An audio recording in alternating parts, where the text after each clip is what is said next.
You are now listening to Testimonies with Terry.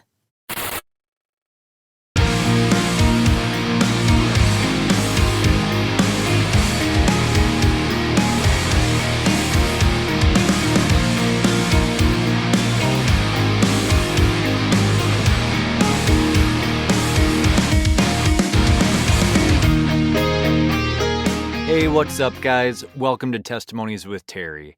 I'm your host, Terry Skaggs, and I'm back with the monster of a testimony. Usually I like to do an introduction for the guest, but I think this is a testimony that you just have to listen to for yourself.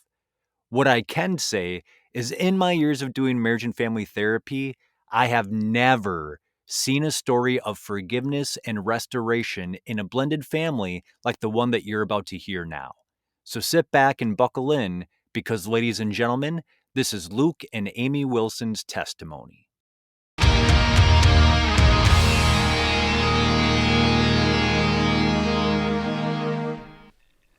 All right, guys, I am here today with Luke and Amy Wilson. Guys, thanks for coming on the show. You're welcome. Thank you for having us. Yeah, this has been kind of a long time coming. I had originally reached out to you guys last season and it just didn't work out. And I'm a firm believer that God's timing is always perfect. So I believe this is the right time for you guys to share your testimony. I think if we would have done it last year at this time, we would have missed out on a lot of cool stuff that God has done in your life over the last year. So I'm excited to get into it, guys. And I don't even know a whole lot about your stories. I've just had people telling me that, hey, you need to interview Luke and Amy. And I've seen bits and pieces of your story on social media. So I'm excited to jump in and hear your story. So we always do ladies first. Amy, let's start with you. I'm curious, where did you grow up? What was family life like for you? Okay, I grew up in Browerville, Minnesota. I consider that home. Mom and dad divorced when I was 6. I was in first grade.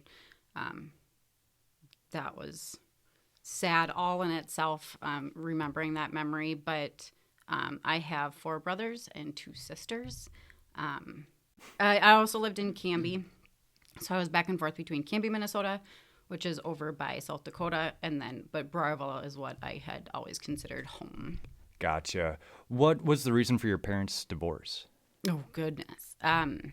They just did not like each other whatsoever. My dad is currently a recovering alcoholic, and their attitudes did not mingle well at all. So my mom left. Yeah. What was that like for you at 6 years old, going through the divorce? I don't have a whole lot of memories. I just remember leaving. I remember it was over Christmas break. And I couldn't go back to my first grade teacher. And I don't even know her name anymore, but she was my everything. I think school was like my solid from what I'm told, or from like the little things that I remember, like home life was not a loving place.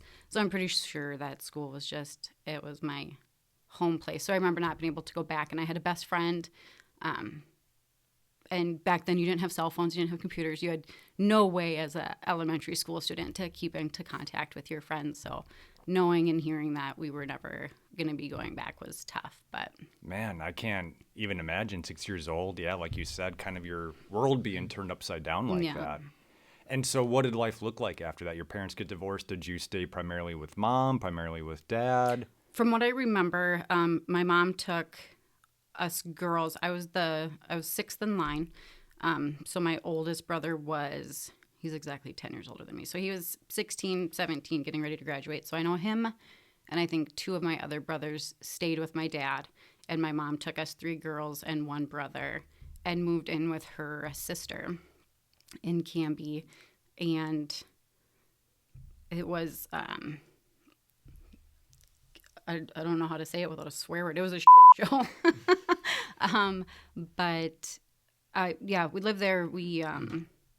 It was a crazy time. My brother hated it. There was a lot of anger, a lot of crying. And that's really, there could have been good times, but I don't remember them. Yeah. So it sounds like life really, like I said, kind of got turned upside down for you, starting this kind of new life in Canby. You mentioned you were leaving your best friend in your old school. So what was it like transitioning to a new school? I really don't remember that even. Some of the things that I do remember was starting a new daycare. I know Mom had to start working full time, and before I don't even know what she did. I don't know if she worked or if she was home. I don't have those memories, but I remember she had to work, and I had to go to a daycare, and it was me and my little sister, and it was always me and her, and I was quiet. I have family that tells me that I was like a horrible child, but I remember being quiet and stuck in my own head a lot. I don't remember school that much until like third or fourth grade, which would have already been 2 years later. I just remember feeling alone. Did you have anyone when you moved to Canby? Did you develop any relationships at any point in time where it helped you not feel like you were alone anymore? Eventually, I had made friends and stuff. Really don't even remember making those friends until fourth or fifth grade is when the memories really start staying or sticking. And it was good. Not a lot of memories with my siblings or even my mom, really. I remember I was a complete daddy's girl. I always wanted to go back home and see my dad. And I think from what I remember, my mom let us. I don't know if it was all the time. It was a 3-hour drive. So I remember this long road trip all the time when we went to see him. But it was tough. He drank. I don't ever remember him sober, I guess, actually. So when we'd go, like me and my little sister would want to go so bad. But and I would tell Luke here and there. I had the number. I was 6 years old, 7 years old, and the number for the local bar just memorized. And we'd have to call it. I don't even know what time, but we'd just ask for our dad, and they'd give the phone to him like they just knew. But that's small town. I hate to say it's normal, but it almost seemed that way. It was for us. Friends, I don't really remember them coming along until later. I'm assuming I suppress a lot of stuff. Yeah, you suppress a lot of stuff. I've been picking up on that throughout the interview so far, is that there's a lot that you don't remember. I'm curious, do you know why that is? I assume it's just because, like, when I was thinking this morning, we did not prepare for this in any way. I knew I couldn't. Last time we talked about me doing this, I was trying to, I'm a writer, I'm not a speaker. So I was trying to write down my whole story. One day there's going to be a book, and it's going to be a very long book. But it doesn't stop. It just kept going and going. So I'm just like, I got to stop. I just got to wing it and do it, and it'll figure itself out. Like you said, the Holy Spirit's just going to be all up in it. I'm a people pleaser. I want people to like me. It's very hard when they don't. So I've spent, from when I've started recognizing that, I've spent my life just trying to get people to love me. And before we came to this church and found God, it was always one-sided. I was always chasing my family or certain friends and wanting them to accept me for who I was, but yet I knew they weren't, so I would try everything I could to be what they wanted me to be, but yet still be myself. So it was nasty for a really long time. So I assume back then that's exactly what I wanted, was just to be accepted and to be loved for who I was. And I'm assuming I wasn't, and that's probably why I just let a lot of it go. Yeah, I talk a lot on the podcast about attachment theory. It's something that I work with a lot in my practice. And that's basically saying that we give and receive love based on how it was given to us. And if it wasn't given to us in the ways that we needed it, we can form some pretty unhealthy attachments. And actually, pleaser is one of them. And so that's cool that you can kind of trace back. Well, I mean, it's not cool that was, your upbringing, but Right. it's cool that you can trace back and be like, oh, okay, that's why that was, and kind of put the pieces together. So then, as far as suppressing stuff, do you think that there's maybe some trauma there that you either don't know about or that your body has just done, your mind has done such a good job of just, we're locking that up and we're not going to touch that? At that young of an age, there wasn't anything physical or anything. I do know there was a lot of mental, just because of who I am, and the way that I like want love or need to feel love. I know I didn't have that whatsoever. Not the way that I needed it. I believe they gave me, and still do to this day, they give me love the way they love me. They just don't know how, or don't care to do it in the way that I need it, you know? Yep. Yeah. Again, it goes back to that attachment stuff. And it's not even, so much blaming your mom and dad, because they're just doing what their mom and dad probably did for them. Mm-hmm. Right. And I think we all have the choice as we grow up and become parents, that we can either continue to just do what our parents did, or we can do it differently.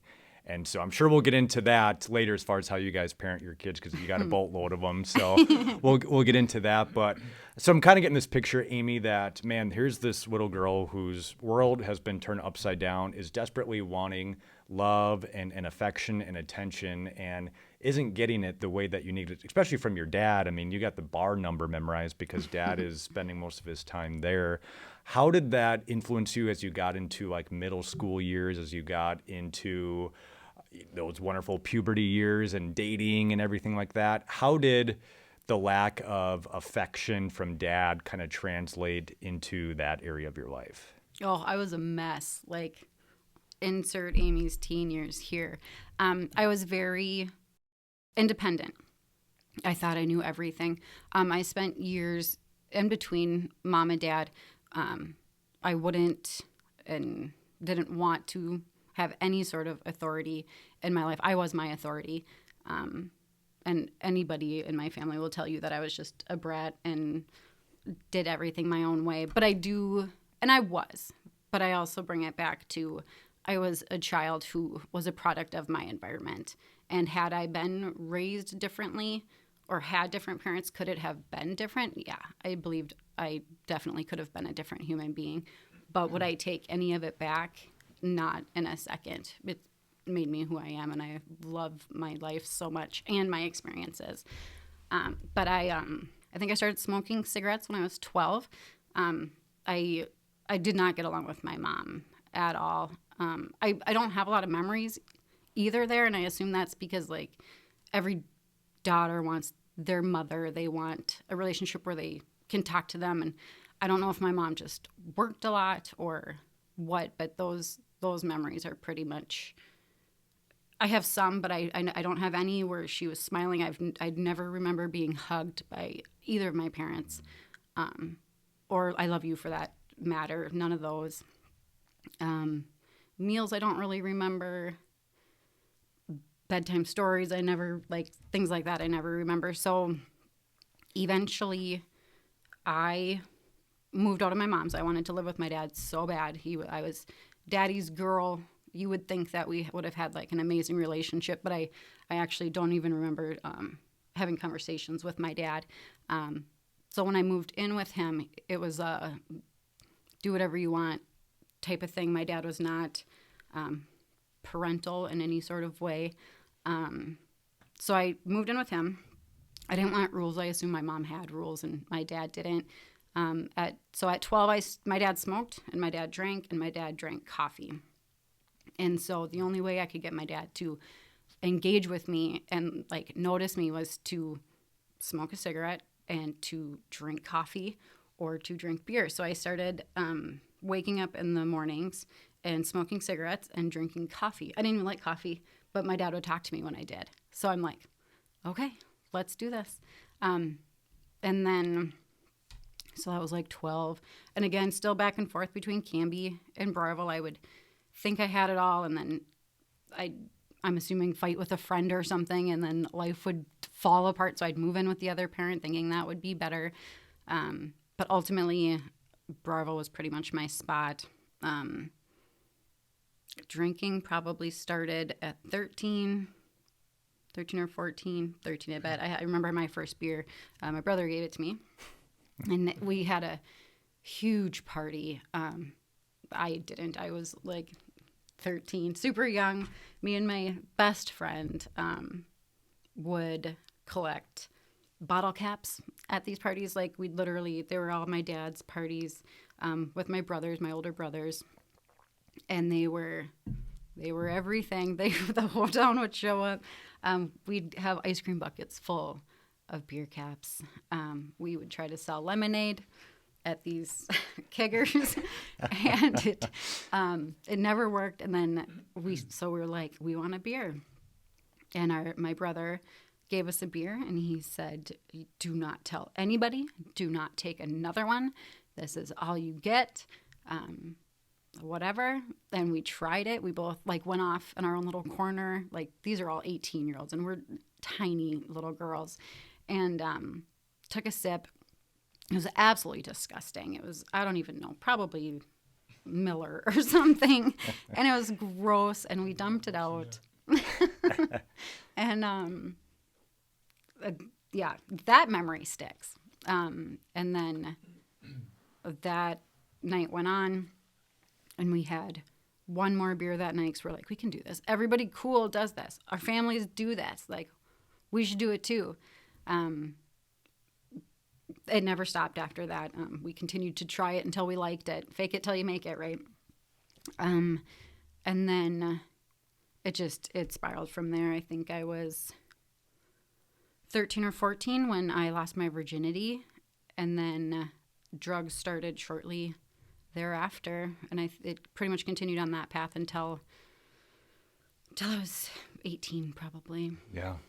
13, 14, losing your virginity. Again, in my mind, my therapist's mind, that has lack of attachment, lack of relationship with dad kind of written all over it. Were you, especially at that time, was it more so I just want any type of affection from a guy?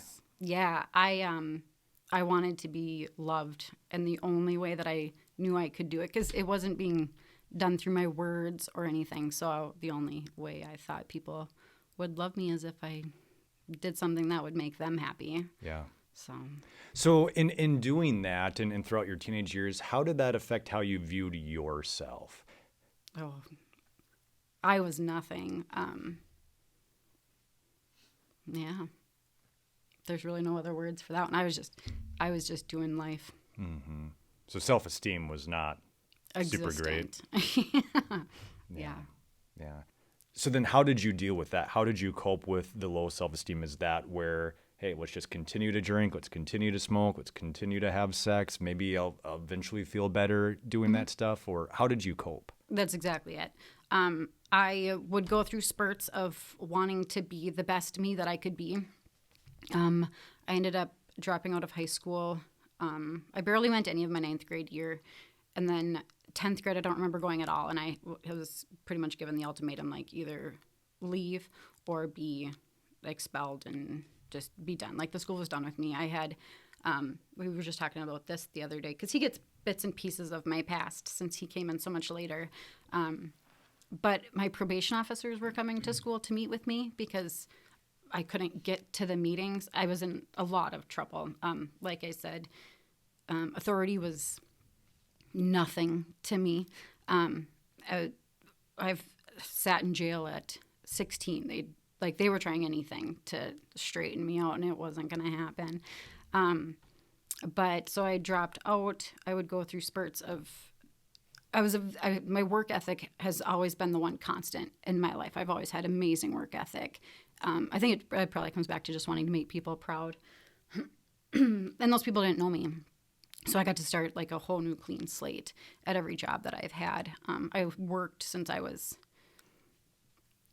with my father all the time. He had his own business, and I worked sun up to sundown with him doing farming type stuff. But 13, I bet, I had a full-time summer job at the potato farms. They didn't care how old you were. Yep. If you worked hard, they would hire you. Yep. $7.25, I think, was my first starting wage, and it was huge. That was a lot of money.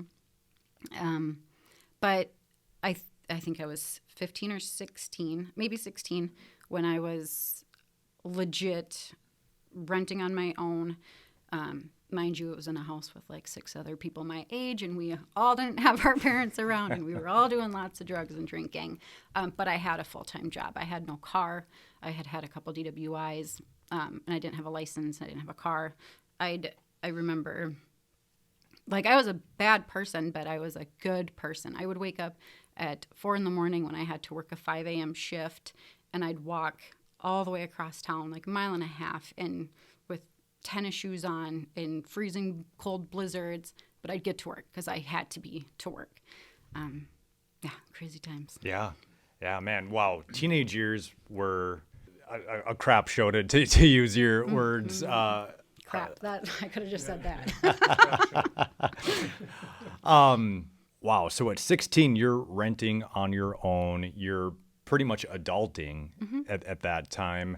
Adulting extremely irresponsibly, but yes. Yeah, and you mentioned being in trouble and the, the drugs and the drinking. We haven't touched too much on the drugs part. Like, what did that? Were you into like some hardcore drugs, or was it more the marijuana, or what were you? It was almost everything. I used to brag that when I was in those ages, that the only thing I never tried and would never try was heroin, and then I think the only other thing I didn't do was ecstasy, and it was just because lack of not having access to it. Yeah. But otherwise, it was I was never an addict.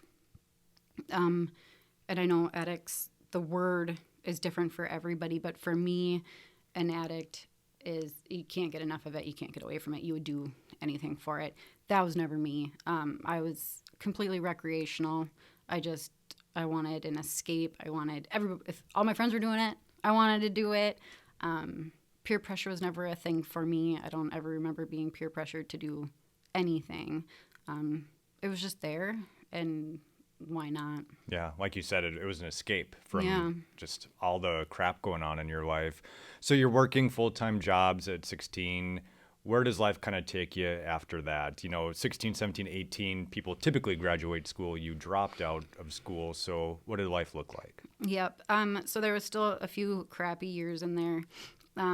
But I finally came to a point where I had my sister living with me for a while in this really bad situation. And for me, it was a great situation, but it was my life. I was accustomed to it. For her, it was not her life. She was not accustomed to it. She should not have ever been there.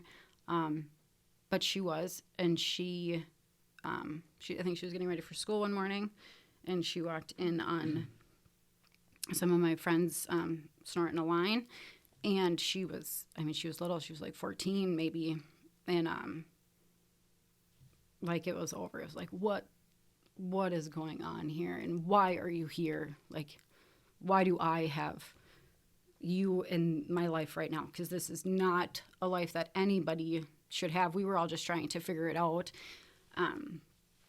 But so me and my friend did some crazy drugs and got a wild hair. Like, we're out of here. I left my sister. I left all my friends, except my best friend. We drove together, and we're like, we're getting out of here. We're going to take what we have. We were on a crazy trip, so we knew we had no idea what was going to happen, but we took what we could, and we left. Made it to Kansas, and I was all in. Like, we're starting over. Like, I'm going to get on some food stamps. Like, I'm going to make a life. I don't care wherever we run out, that's where I'm going to end up. But she got cold feet. She called her mom, and she wanted to turn around. I had nothing. If I would have stayed, it would have been me. Like, we were brushing our teeth and cleaning up in rest stop bathrooms. I think it was only like 3 days, but by the time you sober up and realize what's going on, like, it's pretty crappy. Mm-hmm. I was so mad that she made that decision to call her mom, because I knew it would be over. If she talked to her mom, it'd be over. Her mom was my mom too. It was just a crazy time. So I had to go back with her, and I went to my mother's, which I did not want to whatsoever, but I did. I had nowhere else to go either. What was that like, moving back in with mom? She was in the cities. I didn't move in with her. I just went to her home. and waited for her to have time to take me back to, I think I went to my dad's. And it was sobering because we were then sober for probably a week, and it was why are we back here? Like and then we kind of split. She went and she got with my brother, which I had asked her. This was she is my best friend since, when did I meet her? Maybe 4th grade. Our brothers were best friends and introduced us at Browerville Days one year. It was the best year of my life. Best day of my life was when I met her. And we were 2 peas in a pod. We were irresistible. Like, we could not be away from each other. Even through all the moves back and forth. It was those long 4-hour phone calls with the twirly phones and the cords. And it was everything. She was my everything. But after we got back, she went with him. That's its own testimony right there. And then I had to do me. Lived with my dad for a little bit, and then it's pretty jumbled. There's a lot of not remembering stuff through these stages too. But I know that I had.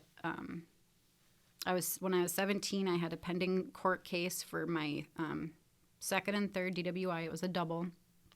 And I had gotten it in Marshall because I lived in Canby at the time. And they kept pushing it off. Like, I was barely 17, I think, when I got that.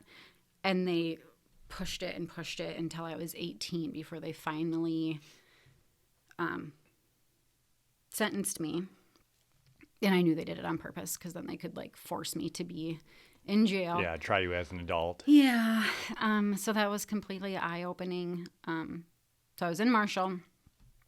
I had found a boyfriend who I was seeing at the time, and I had to go to jail.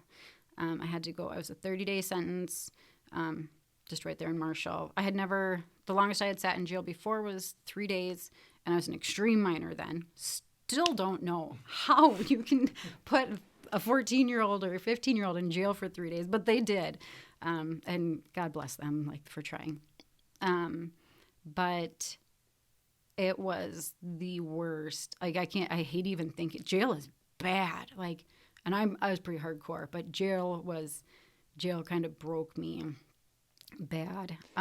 Yeah, I've never been in jail, and you see stuff on TV and in the movies about jail. But take us through, what does a typical day in jail look like, at least for you? Okay, I was extremely lucky. So everyone's gonna be like, "Oh, you had no jail experience." I got out for work release. I again had a full-time job, and because of all of I think I had 5 minors as well. So I had 3 DWIs, 5 minors, a couple disorderly conducts, just something with there was another one in there. I don't remember what it was. Something against a police officer was bad. But I had to do AA. So I could get out at night, I think twice a week, to go to the meetings, and I could get out during the day for my 8 hours of work. But weekends were, from what I can remember, I suppress a lot. Yeah. The worst was, you have a cell, and that has your TV in it, and like a picnic table, bolted down metal, and you have a shower. And then off of that little room, jails aren't made for women from what I knew, so everything was orientated to men, so we didn't have a lot of room at all. And then there was 2 cells. And those cells had your bed and a toilet and your tiny little desk to write your poor me letters. And we had our own cell. Like, someone else was in there. I can't even remember what she looked like. I have no idea. But the doors would close at night. Whatever the bedtime was, they'd clink shut on automatic little timers. And it was like the saddest time ever. When I'm a person that's in my head constantly, so for me to be in jail, you had nothing besides this person crying next door to you or whatever they were doing. And so all you had was time to think and to reflect. And yeah, you really feel like you're going to lose your mind because you can't do anything. You can't go nowhere. I would never survive for a lengthy prison sentence, like ever. And there was one night, like, you don't want to go to jail. One night, because that's where anybody who gets in trouble at night comes. Some drunk lady got in trouble. They brought her into the cell. Everything clanks. Everything's super loud, metal on metal. And when they come in, the toilets are in the cells, or were at that time. And so they had to open up both of our cells. So if she needed to use the toilet, she could. And sure enough, she had to use the toilet. And she is crapping and puking everywhere. She picked my cell. Oh, no. And it's like 2 feet away from you. And it was, I just cried. And my boyfriend picked me up the next day to go to work. And I'm just like, what is wrong with my life? Like, this is disgusting. Yeah. So coming out of jail then, did you come out with like a new mindset? Did you like try to switch up your ways to avoid that, or what did that look like? I was already on the mend. Like I had said, they waited a long time to sentence me. So by the time I was in jail, I was already working on my GED.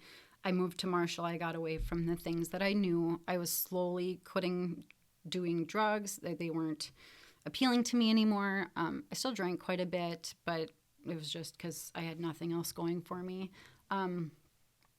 So before I was sentenced, I moved to Marshall. That summer, I suppose I should back up just a little bit.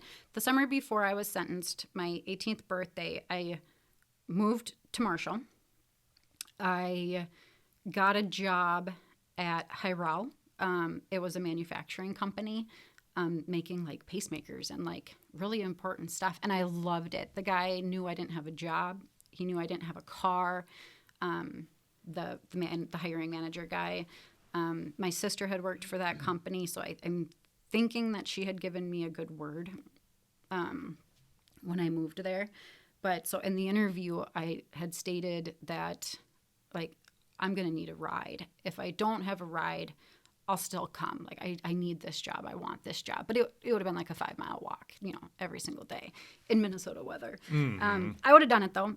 But he was gracious, and he put me in touch with someone else who worked there, a young woman who agreed to pick me up and drop me off from work for $20 a week. And then during that time, I don't even know where my money came from, but I found a duplex because I'm like, I need somewhere to live. I had to get out of Canby. I had to get out of my dad's. A bunch of bad stuff had gone down. And I met with this lady. So all this stuff, I'm looking in papers. I don't even know how I'm getting to these places, honestly. My best friend did live there, so I'm assuming her and my brother would bring me to places that I needed to be. But I called this phone number. It was this gorgeous yellow home, old, but the front was a duplex and the back was a duplex, and it was like $750 a month or something. Like, I had no idea how I was going to afford it, but I knew I was going to start work on Monday, and I knew the money would be coming in. So I met with this lady. I'm an open book, always have been, and I told her as well, I'm just moving here. I have nothing.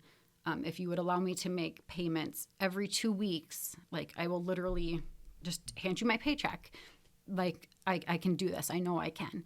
And without a down payment on the house or anything, she agreed to it. Wow. I like, bless her heart. I know exactly where that house is. I think they've sold it since. But even when I go through Marshall now, I'll drive past because that house was a life changer for me. Someone trusted me. And I had nothing. Yeah. So I move into this house. She gives me the keys. She's like, you're good to go, whatever. And I move in. And I walk in this house. And I have my backpack, and I have a pillow and a blanket. And this house has a kitchen, and it has a living room, and upstairs it has 2 bedrooms and a bathroom, and I have nothing for any of these rooms, but I had I had something that was all my own, and I did it on my own, and it was amazing.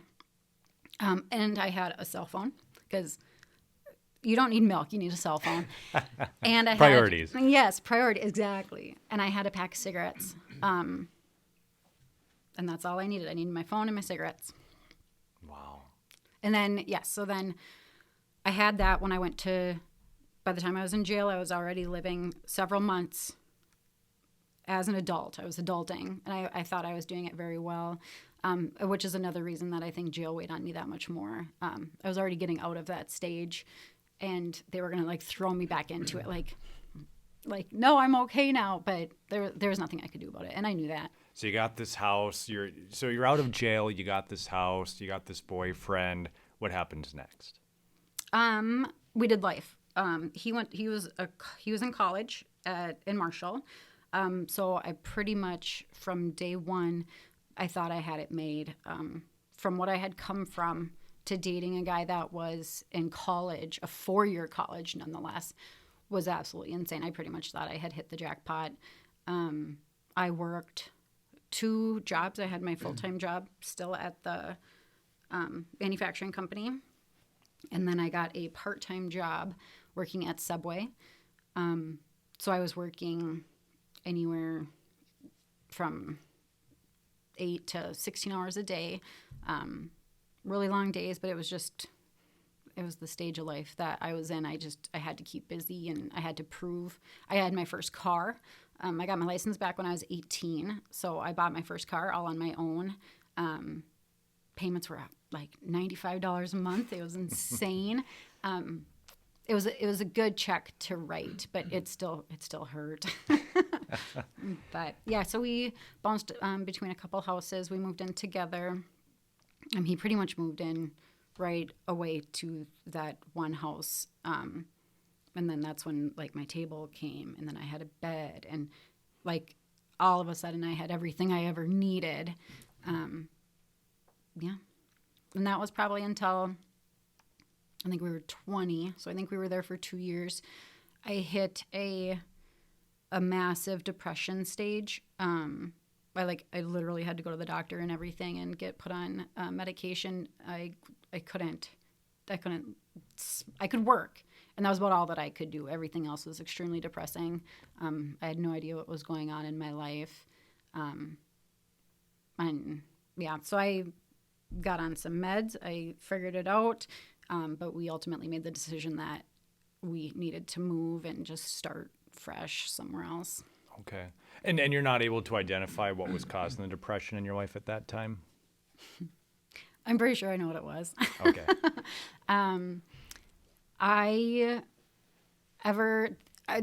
This boyfriend was my husband, ended up being my husband. When I first got with him, and those thoughts of, like, I can't believe I've made it, were there. He was everything that I thought I'd never have or that I deserved, but he wasn't my soulmate. And so I think those all came because I felt that I needed to stay, because I was never going to deserve anything better than what he already was to me. Yeah. And so you guys ended up getting married at some point? Yep. We moved to, he did anything for me. We moved to St. Cloud. I had a brother that lived here. And so we came to visit him, and we're like, let's stay. I always wanted that big. Like, if I could have had anything I wanted, it would have been a good life that took me to Vegas or New York. Like, that was what I wanted. So St. Cloud was way more up my alley than Marshall was. So we moved to St. Cloud. Again, just started working our butts off, and trying to make life work. And then got married. Oh, well, there was a kid in there. Let's not skip over that. Let's not forget my first baby. What was that like, becoming a parent for the first time?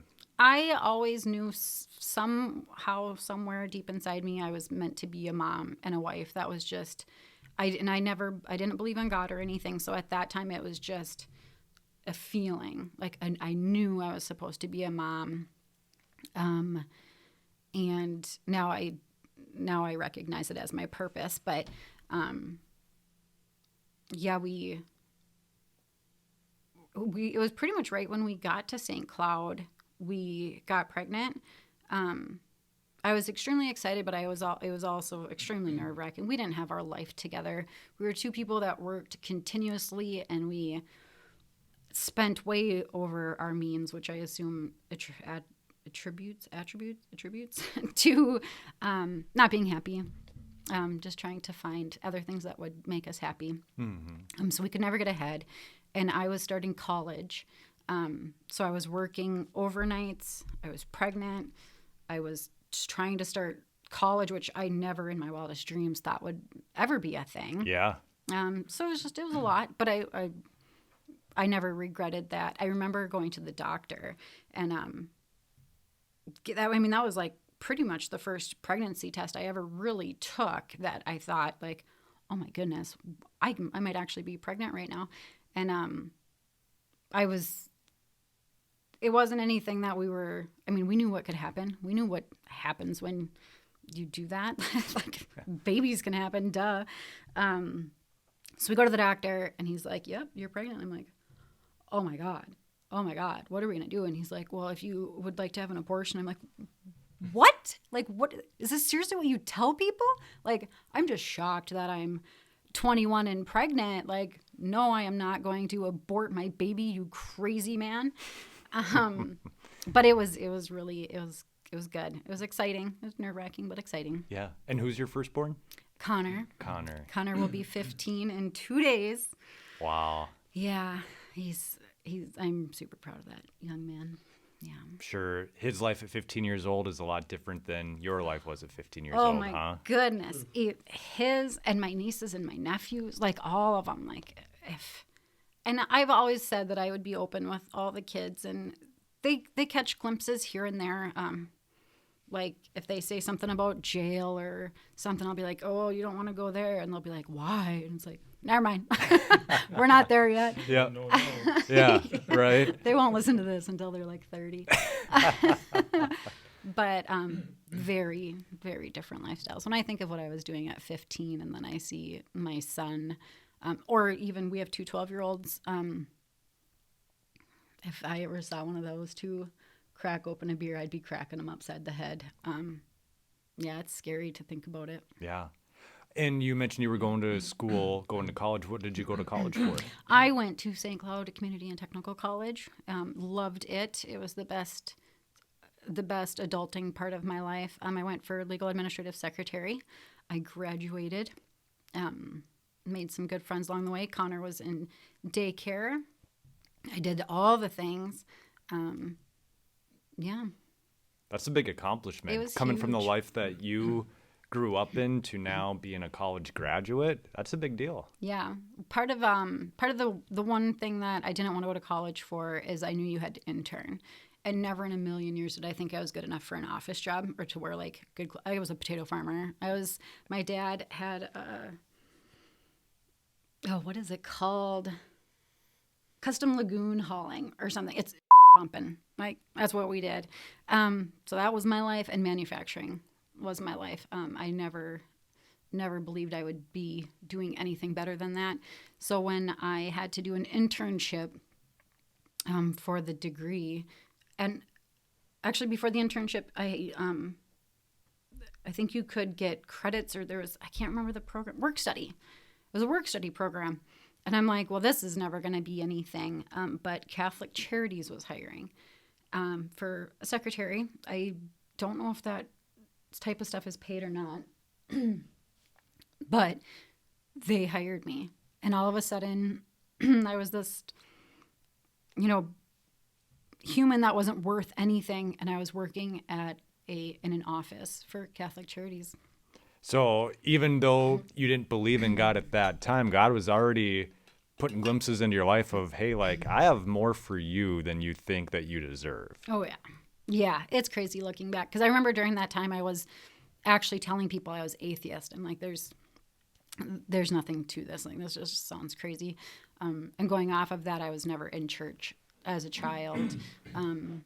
I was before the divorce, I believe. But Catholic. but never. It was never a staple. I didn't know what a prayer was. I didn't know what a Bible was. So at that time when I would say that I was atheist. Okay. So you mentioned eventually that first marriage ended in divorce. So kind of take us through what happened there. So yeah, there's 2 other kids in there. We just did life. We had a good life, but it was just life. From my perspective on it, and like I had stated earlier, I talked to him last night and everything, and I told him about what was going on. Waited till the last minute. But he was totally fine with me telling my side of the story. There is 2 sides to every story. Yep. And this is just my side. But from way back, as long as I can remember, it was just the life that I had. There's nothing I could do about what I was given. I remember I had given him an ultimatum. We were living in an apartment. Connor was maybe 9 months old. Actually, no, he wasn't. He was just born. He was like a month old. And we were 4 years into our relationship, and I said, if you aren't going to marry me, by the time Connor is baptized, it's done, and I will never marry you. And so he was on a tight schedule. He had a month, and he did. He proposed, and so that it was the next step. Now it's marriage. Okay, now I get to plan this big wedding. But and now I can look back and I can recognize that I just wanted the next thing because nothing was good enough. Being with him wasn't good enough. Having Connor wasn't good enough. Now marriage was. That was going to be good enough. And then I was finally going to be happy and understand it all. And planning the wedding on a budget. I'm your girl. I know how to do that. Got married. I was walking down the aisle with my dad. Because, again, still wanted dad in my life like no other. Should he have walked me down? Probably not, if you look at different situations. But whatever. I wanted him to. I wanted that fairy tale that everybody got to live, whether I deserved it or not.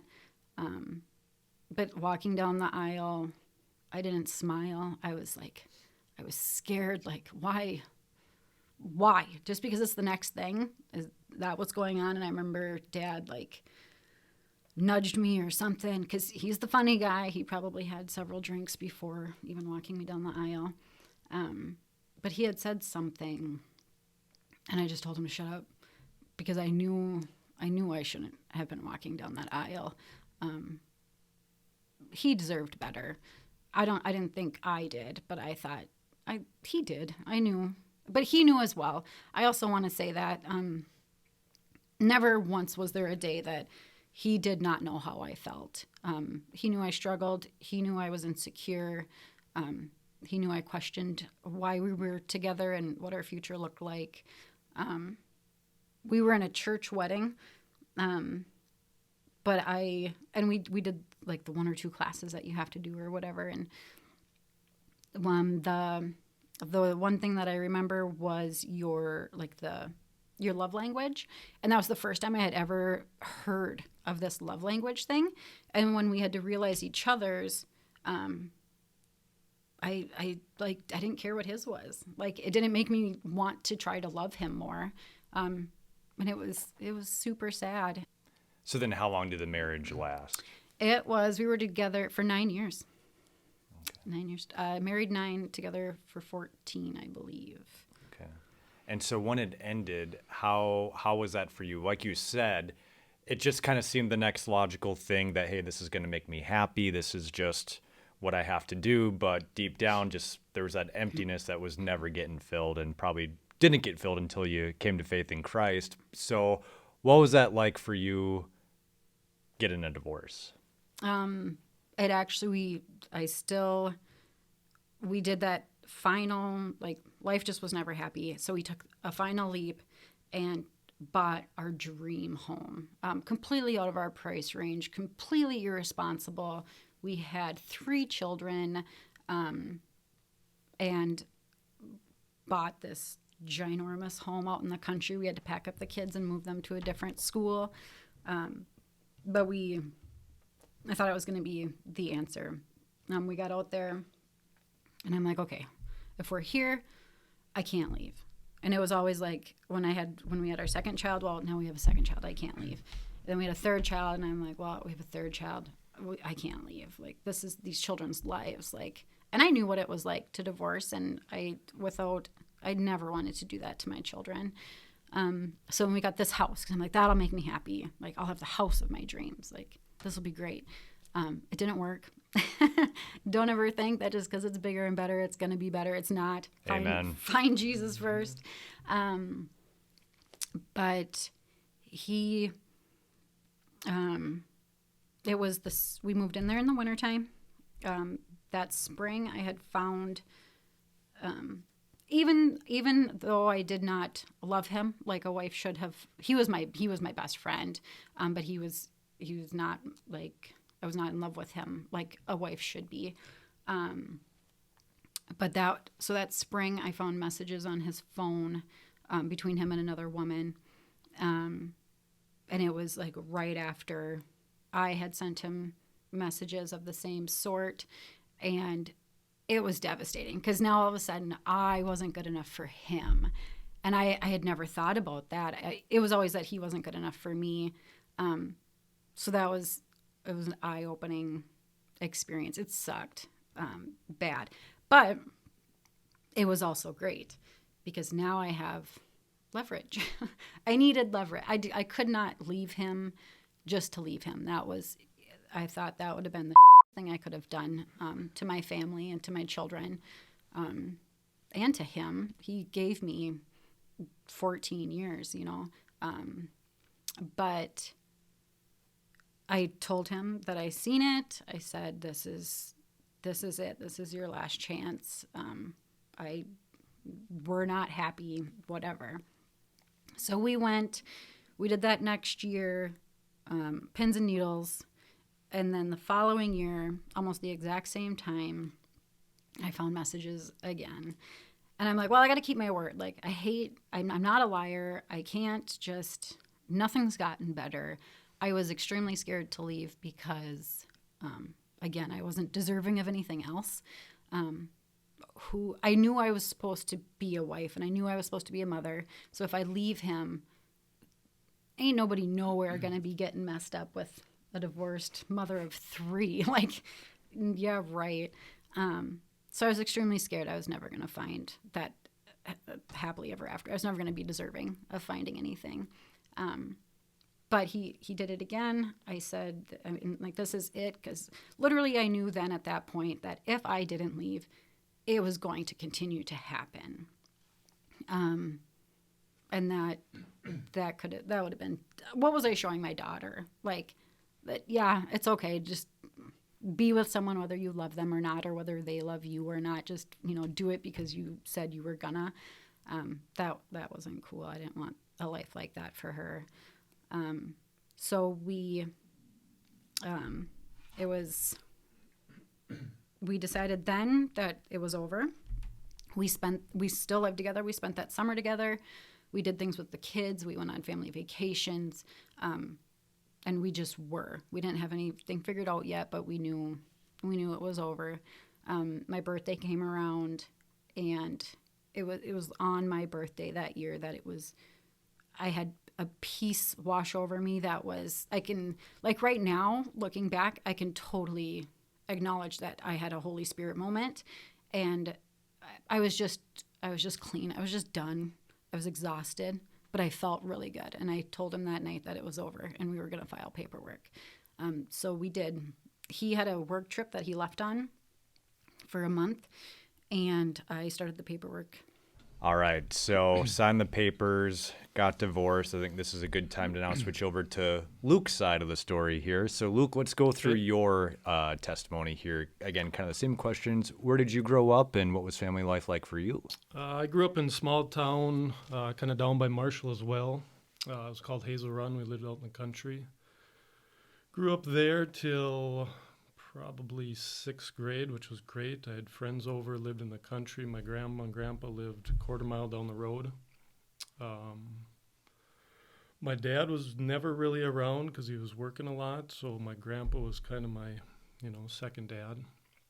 I'd go help him with cows and pigs, and he had the farm and out in the crops picking weeds and doing all that stuff. And there's a little creek we spent a lot of time at, just fishing, and he'd bring me golfing and fishing, so he was kind of that father figure. So I have one sister. She's about 7 years older. So I kind of felt growing up like I was the only child. And then in 6th grade, we were going to move. We sold the farm, and we were going to move to town, Clarkfield. And then that's when our parents told us that they were splitting as well. Okay. And what was the reason for the split? I guess I really don't know the answers, but I'm guessing it was probably working too much, and there was probably some alcohol involved and numerous other reasons. So what was that like for you when your parents split up? It was tough, I think the split was hard, obviously losing my dad, but then also the move and losing my grandpa and the time with him, made it tough. So in the divorce, you went with mom primarily? Yeah. So dad stayed on the farm. I think Noe moved and got a different farm just down the road. So we only moved like 7 miles to Clarkfield, which was in town. But, just that connection with grandpa, I didn't have it anymore. Yeah. Yeah, man, that was a big part of your life, it sounds like, having grandpa fill that void of your dad working all the time. So moving away from that, how did that affect you? Looking back, I think it affected me more than, when I was going through it. Because when we moved, I didn't have to change any friends.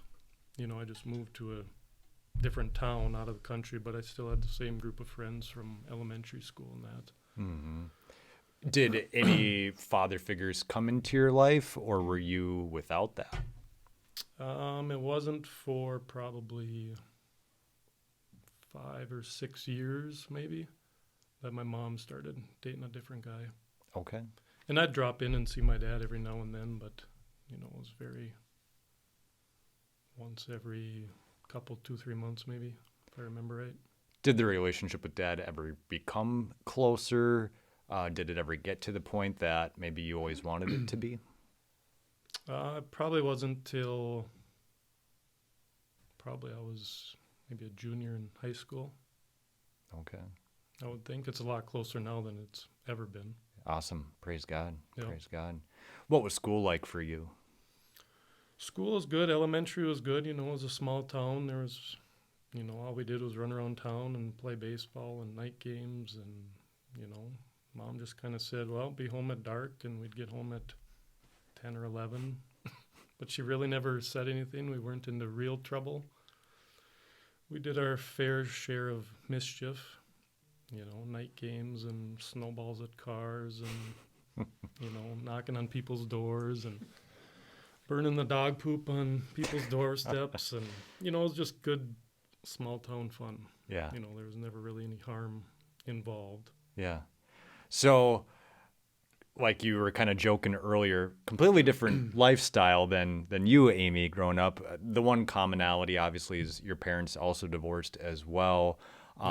Sounds like you were able to cope with it differently than Amy did at that time, and maybe had more support around you as well. I think that's kind of something that stands out to me, is that Amy, you felt just like, I just kind of feel alone. I'm wanting love. I'm wanting all this stuff. Where Luke, it sounds like you kind of had that. It was just in different places. Right. And my mom was very loving and nurturing, and meals every night, and we'd go to church. Never really got it, anything out of it, but we were there just living what we thought was a normal life. And so when we moved to town, so I lost the one set of grandparents because we moved, but then right across the street from our new place was my other grandma and grandpa. Okay. So I guess maybe that kind of filled, that other void of losing the other grandpa. Yeah. And did you grow a pretty close relationship with those other set of grandparents? Yeah, we saw them quite a bit. When Mom had to do stuff, I'd go over there and they'd watch me and stay overnight and stuff like that. So. Okay. So other than divorce, kind of a quote unquote run of the mill childhood, it seems like, where things just kind of like, yep, you kind of a natural childhood. This is what you do. Once you graduated high school, where did life take you? So before graduation, I don't know if it was the right thing to do or just the normal thing to do, but a bunch of my buddies, we'd always hunt and we'd fish, and there'd always be alcohol involved. When I was 15, I got a minor while driving, and then lost my license for 6 months, I think it was. Okay. And I had to do all the classes. And well, I take back my run-of-the-mill childhood statement then. Yeah, it got a little bumpy there, and I suppose it started in 10th grade, if I remember right. So minor while driving when I was 15 on my so-called farm permit, which, I didn't even live in the farm, but we still got it by the system. Yeah. So I lost my license, did the classes. We'd drink after school. We'd drink on the weekends. I remember there was a time, probably in 11th grade, where we'd drink on the way to school. We'd get up extra early. We were big hunters. Anything that moved, we'd like to, at that day, you could bring your shotguns to school. Really? Well, in the trunk, of course. Okay. So we'd get up early. We'd crack a beer at 6 a.m. We'd drive around for an hour and a half before school and shoot a couple things and then go to school. And we also did that on our lunch break and after school. So. And to me, that was run of the mill. Like, that was normal. I think that was just what we did. Small town, Yeah. There was only 1,000 people in Clarkfield, and there was probably 4,000 in Granite Falls where we went to high school. But we were combined, so in junior high, the Granite Falls people came to Clarkfield, so we got to meet all new sorts of people there. And then we went to high school in Granite in 9th grade. Gotcha. So there was a whole new realm of kids. Yeah. When it comes to the drinking, looking back at it, do you feel like that was just because everyone else is doing it? This is what we do in a small town. This is kind of what we do for fun. Or do you feel like losing that connection with grandma and grandpa, the divorce, do you feel like that played a role in it at all? Or was it more so just this is teenage? I think it's just what we did. Okay. Yeah. Just running around with your buddies and, hunting and fishing, and you'd have a 12-pack in the back of the car. But we really never went over the top where people were getting in accidents and DWIs and stuff like that. I'm sure there was a couple times we should have, but yeah, for the most part, it was pretty low-key, and we just kind of minded our own. Okay. So picking up some drinking before graduation, what does life look like after graduation? So after graduation, I went to a year in Ridgewater in Wilmer with a couple buddies from high school. We just got an apartment, and that's, kind of what you did. None of us had any clue what we wanted to do. So the same kind of thing. We all had girlfriends kind of from high school, so maybe that was part of it, why we didn't go very far. And the same thing there. We just kind of went to school, did the party thing at night and on the weekends. We all had jobs. Grades probably weren't the best. One of the guys played football, so we'd go watch him quite a bit. And then after that, I moved home for a summer and then decided to move to Duluth and went up there and did 2 years of school, did UMD 1 year, which was kind of a big leap because I guess looking at myself, I'm probably kind of more of an introvert, so taking that big step of moving somewhere totally different where you don't know anybody, rooming with... My first place was 4 different roommates that I had no clue who they were, where they came from, their background. It's a big step for any introvert, I think. Right. Yeah. So I did UMD for a year, and I'm like, this just isn't my thing. And then I went to Lake Superior College for construction, which I did pretty much. I think I started when I was 15, working back home for a guy. Okay. So that's what you ended up graduating with, is degree in construction? I went up there for 1 year, and then I found my job that summer, and my boss told me, you're wasting your time going to school. I'll teach you anything you want to know, and so there you go. Went back. Yeah. Oh, that's awesome. So you got into construction, and you said you've done that ever since you were like 15? Yeah, I remember riding my bike with my tool bags on the handlebars through Clarkfield, going to work at 7 o'clock every morning. Mm-hmm. We did a lot of work in Marshall.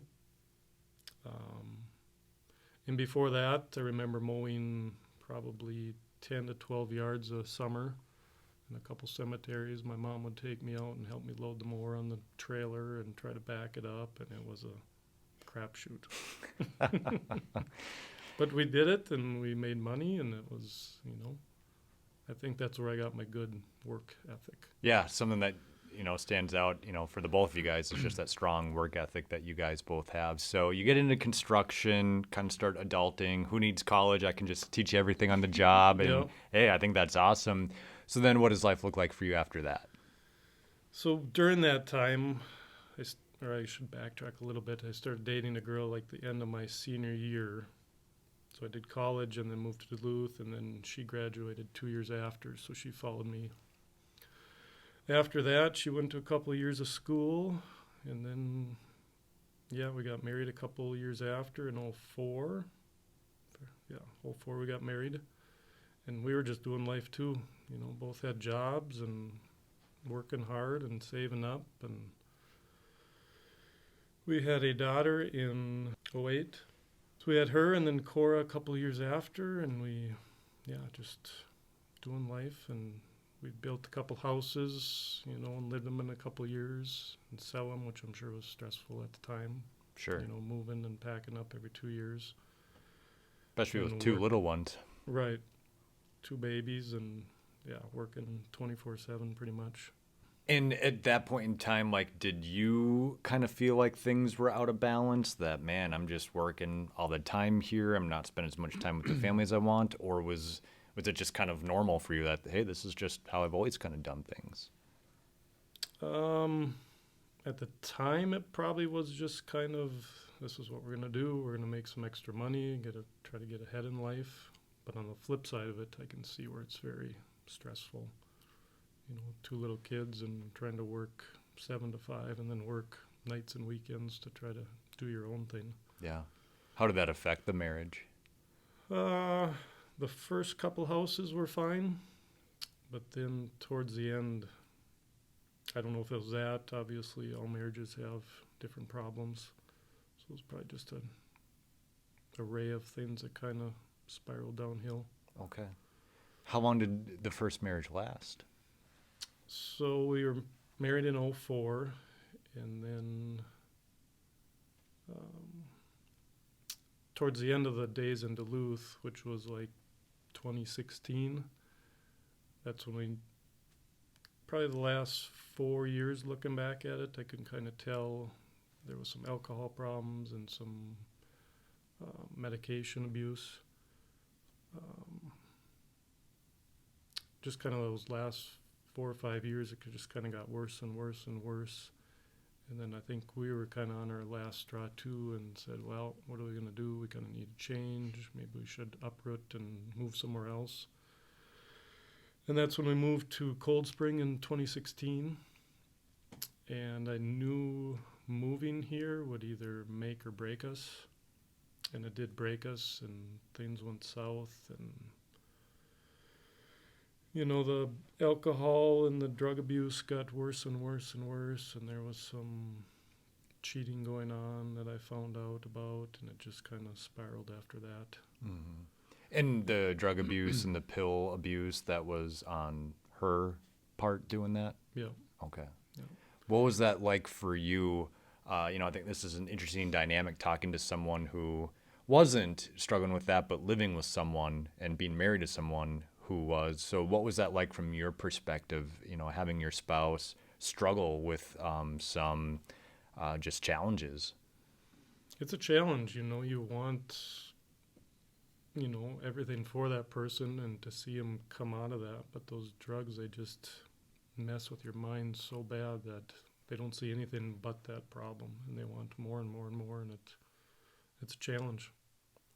Did you find yourself thinking, what else can I do? Oh yeah, many times. Yeah. I'd try to sit down with her and try to get her help, and I tried getting her family involved, and it just, everything I tried, it just didn't seem to work. You know, I even threw in well, if you don't get help, we're going to split and separate. And, you know, that didn't work either. And Yeah. And so you guys moved from Duluth to Cold Springs, said it's either going to make us or break us. It broke you. Before we get into that, why Cold Spring? We knew a couple people here. We both had family in the Clarkfield, Granite Falls area. And while in Duluth, we spent a lot of time driving back and forth, seeing family. So we just kind of thought it was a halfway point, you know, a good little small town that we both kind of are used to growing up in. And Yeah. So then, again, make or break, it broke. What was kind of the breaking point for you where you decided, I'm done, I can't do this anymore? I think just pure exhaustion, but I think what really put me over the top is when I knew she was seeing another guy. What did that do to you? It just hurts, you know. You give so many years to a person and then they, you know, come back at you with that. And not saying, you know, like Amy said, there's obviously two sides to every story. Yeah. Which there obviously is, and I was probably not perfect, like nobody is, but I think that was just kind of the last straw.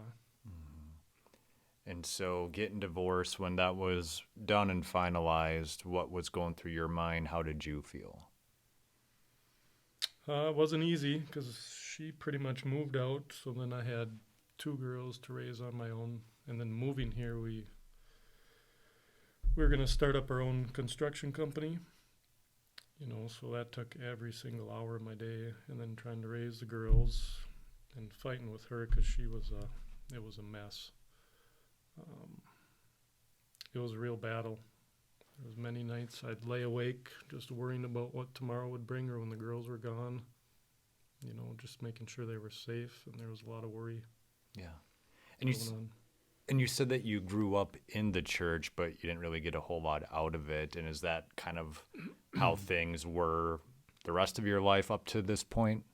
Yeah, we always did Sunday school, confirmation, college. I suppose there was a little break where we didn't really do church and that stuff, but we'd try to go most Sundays when we started having the kids and stuff and getting them involved. But yeah, you never really, or at least for me, I really never got that connection to God or felt his presence or, you know, the magic that he can work. Yeah. Yeah. So here we are, you know, in the story, both of you guys are divorced. And again, another commonality was both had spouses that were cheating or talking to other people. And so I'm curious how that affected your guys' dating relationship, you know, with the whole trust thing. But before we get into that, how did you guys even meet? Okay, so this is like a story within itself. Dave, my ex, had come home one day and he said, there's these people coming to town. They just moved to town. I'd like you to reach out to them. She doesn't know anybody here. You know, kind of talk to him and... So they graduated together. So, yes. So, Dave and Jess are... I hate saying exes because I think it just sounds bad. But our first marriages went to school together. So Dave came home one day and he said, you need to reach out to Jess. They're new to the area. She doesn't know anybody, blah, blah. And I told him, I'm like, no, like, I don't have time for my own friends. Like, I'm not reaching out to this lady. I have no idea who she is. You call her. You talk to her. And he just left it, like, whatever. And, but I really didn't. I was wrapped up in myself. I was trying to get healthy. I had 3 babies. I looked horrible. I felt horrible. Bad time. And I didn't have time for the friends that I did have. But my youngest daughter, Ariana, she was 2, I think. And I was, I was always part of the preschool programs here with Rocori. So Ari was in that. And then one day there's this super cute little blondie there, and Ari clicked with her right away. And I meet this mom that's there with her, and it was Jess. So I'm like, well, look how that worked out. But so we did that. Jess and I hung out a little bit here and there. I had never met him. She would tell me stories. I was an open book. I told her my stories. We would watch our kids for each other. I was extremely busy. I had quit working for the man for some time. I was a stay-at-home mom, but I cleaned houses. I did custom cakes and cupcakes. I crocheted. I was selling Herbalife. Like, I was all the things. Anything that could involve my kids and make me money, I was doing. I was pretty much a handy woman. And so I would need help. Dave worked 2 jobs almost our entire marriage to try to make ends meet. So he was gone a lot. So she would watch Ari for me. Like, the girls loved each other. They clicked super fast. So she would watch Ari for me, and I would watch the girls for her, and that was our relationship. And it was for a while. And then one time I needed a babysitter. It was a brand new house I was going to clean, and I usually didn't take the kids with until I had cleaned it first and like got to know the homeowner. Then I'd say, is it okay if I bring the kids with? So this was a brand new house, and I just could not watch Ari that day, and Dave had to go to work. And I'm like, what am I going to do? Like, I cannot lose this job. This is an expensive, like, I make good money cleaning. I need to take this job. So Jess is like, well, Luke can do it. And I'm like, with everything you told me about this man, like, I'm not going to let him watch my daughter. And she's like, no, he's a great dad. And I'm like, oh, what? like, no, he's a great dad. But again, it was one side that I was hearing, and it was an angry side that I was hearing. So now looking back, I get it. But I'm like, well, I have no choice. I need this money. I need someone to watch Ari. I'm like, I said his girls are amazing, so he's got to be somewhat decent.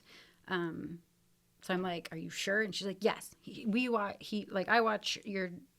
the girls for me all the time. He can watch your daughter. So I said, okay. And Dave knew him. So, because they went to school together. 2 years younger than me. Yeah. Grew up together for the most part. Small world. Yeah, very small world. And so I said, okay. Dropped her daughter off with a stranger. I did. I drove up to his house, knocked on the door, and mind you, I was married at this time. I would have never in a million years cheated on my husband. But he opened the door, and he doesn't remember it like this, but I sure do. He was in like flannel pants and didn't have a shirt on. And my husband at the time was shorter. Like, I don't even think he was 6 foot, not in any sort of shape. Neither one of us like were really, I was getting there, but he opens the door, and he's just this super built, handsome, tall dude. And I'm like, what? Like, I was totally expecting like Some frumpy lady. yes. And so I was shocked, and I like kind of speechless. Like, here's my daughter. I'll be back in a couple hours. And I remember getting in my car, and I'm like, damn, like, he is hot. Like, why is she like divorcing him? Like, I would have stayed. But I came back, picked her up, again, got in the car, was like, he's super cute, but whatever. And I was married. I would never have cheated on him, but I did look that day. And from there, everything kind of, I think that's the only time I watched her, wasn't it? it was. But then Dave and I had bought that dream home. So this was just months before that. And it was the middle of winter that we were moving, and we had we didn't have friends. We didn't have family. I chose the location we were at specifically for that reason. The family was nowhere around, and it was us. And that becomes very evident when you need to move. So I put a thing on Facebook asking for help.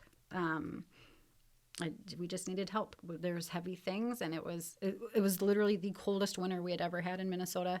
I think it was 2016, or something. But we had to move and be out of the house on the. I think it was 16.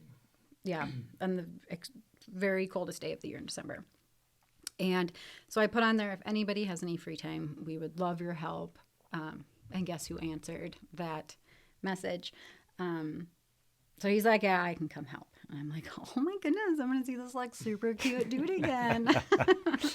But he did. He helped Dave move us and got everything in the, even when we, on our way out to that new house, Dave drove the U-Haul truck and you rode with me. I still to this day, I don't know why it ended up that way. I'm wondering if Dave had the kids or something, but he was coming with to help unload at the new house. And we just talked and I picked your brain a little bit on your marriage because I knew mine was like leaning towards the make or break, that really. House was gonna make or break you. It was going to make or break us.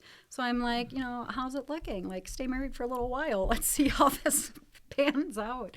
But it was just good conversation. I could tell right off the bat that this man had no idea that I was flirting with him, like a married woman flirting. No idea. You weren't very good at it. Well, I was married. Like, what can I do? I knew without a shadow of a doubt that I would ever cheat on David. It would just never happen. And I even felt bad like flirting with you, but you were so cute. And it was exciting. But again, I'm like, I am not good enough for any man like this because he was completely respectable. Like, and it was like, wow, there's men out there that really are blind to this sort of stuff. Because I know there's women out there that cheat, and he would have had no idea if I would have been that woman. So that was kind of, I don't know if humbling's the right word, but it was incredible to see that. And then, so yeah, he moved us in. Throughout this time, I had realized I had broke off all communications with Jess. It was crazy. I had no idea that she had problems, that she was using, and some of the stories were frightening as I got to know them. She had, I was a stranger. We babysat for each other, but all of a sudden I got a call one time, and she asked me to. And like I had stated in the beginning, Jess gave us complete permission to talk about our side of the story. I know one day we hope to all talk together because we have a crazy, crazy blended testimony. But she called and asked me to tell, like, if I needed to, would I write a letter to the court or to an attorney that the bottle of wine that she bought last night was a gift to me. I'm like, what are you talking about? Like, my life is crazy enough. I don't need like extra crazy on top of it. And I think just through little communications here or there with either Dave or you maybe, and her, all, did we? Hardly? just in that car that one time, I think. But even with her, she blamed a lot of things on Luke. So I guess I would have assumed that Luke was the addict. More so, or extremely crazy. But it wound up being her. So I knew something was up then when I'm like, why would he have video of you with booze? Like, are you guys insane? Like, I don't have time for this. It was bad, and I was just trying to do everything I could to, I don't know why, to help her or to get her in trouble so she would leave. I didn't know what I was doing and why I was doing it.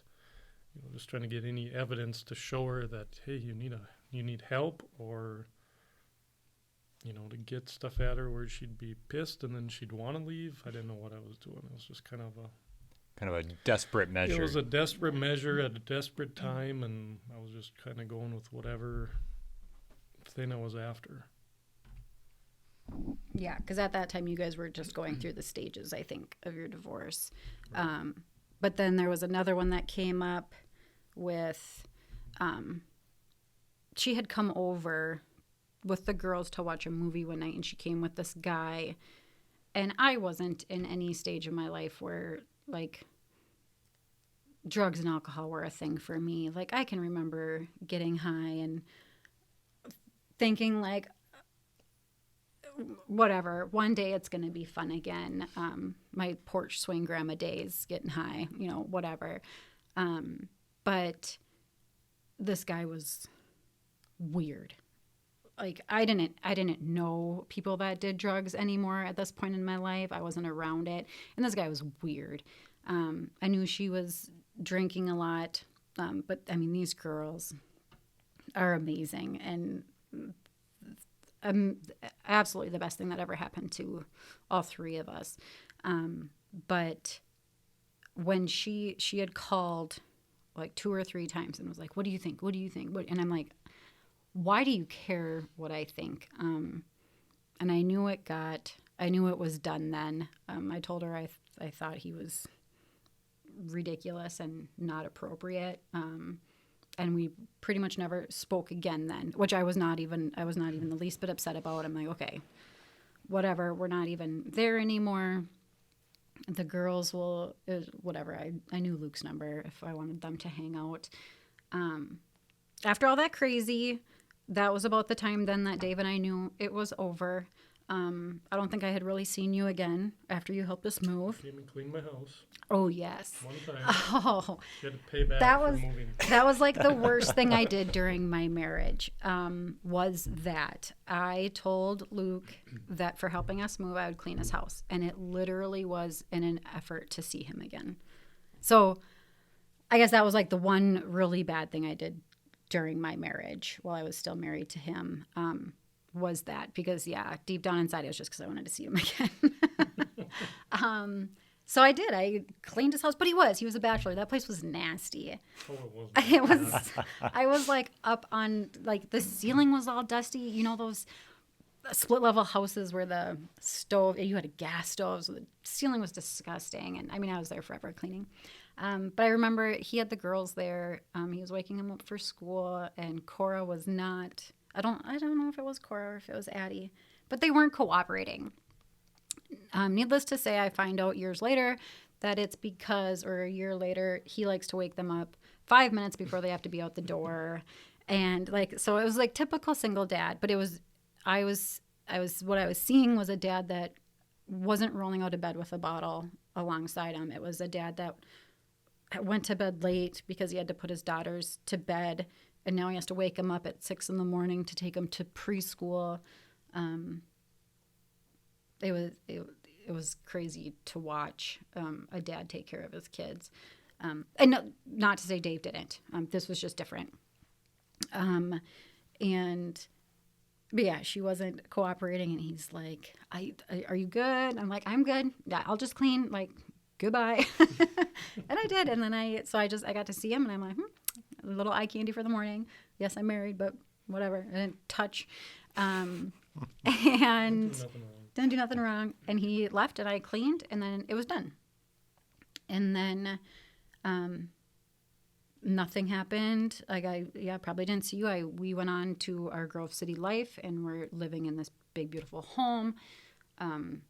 You were in Cold Spring trying to run a business and trying to raise 2 girls and keep them safe, and dealing with a to-be ex-wife that was not always a pleasant time. Because in the divorce, as far as the custody goes, Luke, what was the custody situation for you? So at that time, with the drugs and the alcohol, there was a bunch of things, against her that I didn't feel was safe, and she shouldn't have the kids because, they were in harm's. So I was trying my best to get them out of that, to get her help so she could have them back. It was just a real struggle, and it took probably 2 years maybe to pan everything out and get the divorce in, but it just was ongoing things. Because when we got divorced, the custody part was still, I think it was 50-50 at that time when the actual divorce happened. Okay.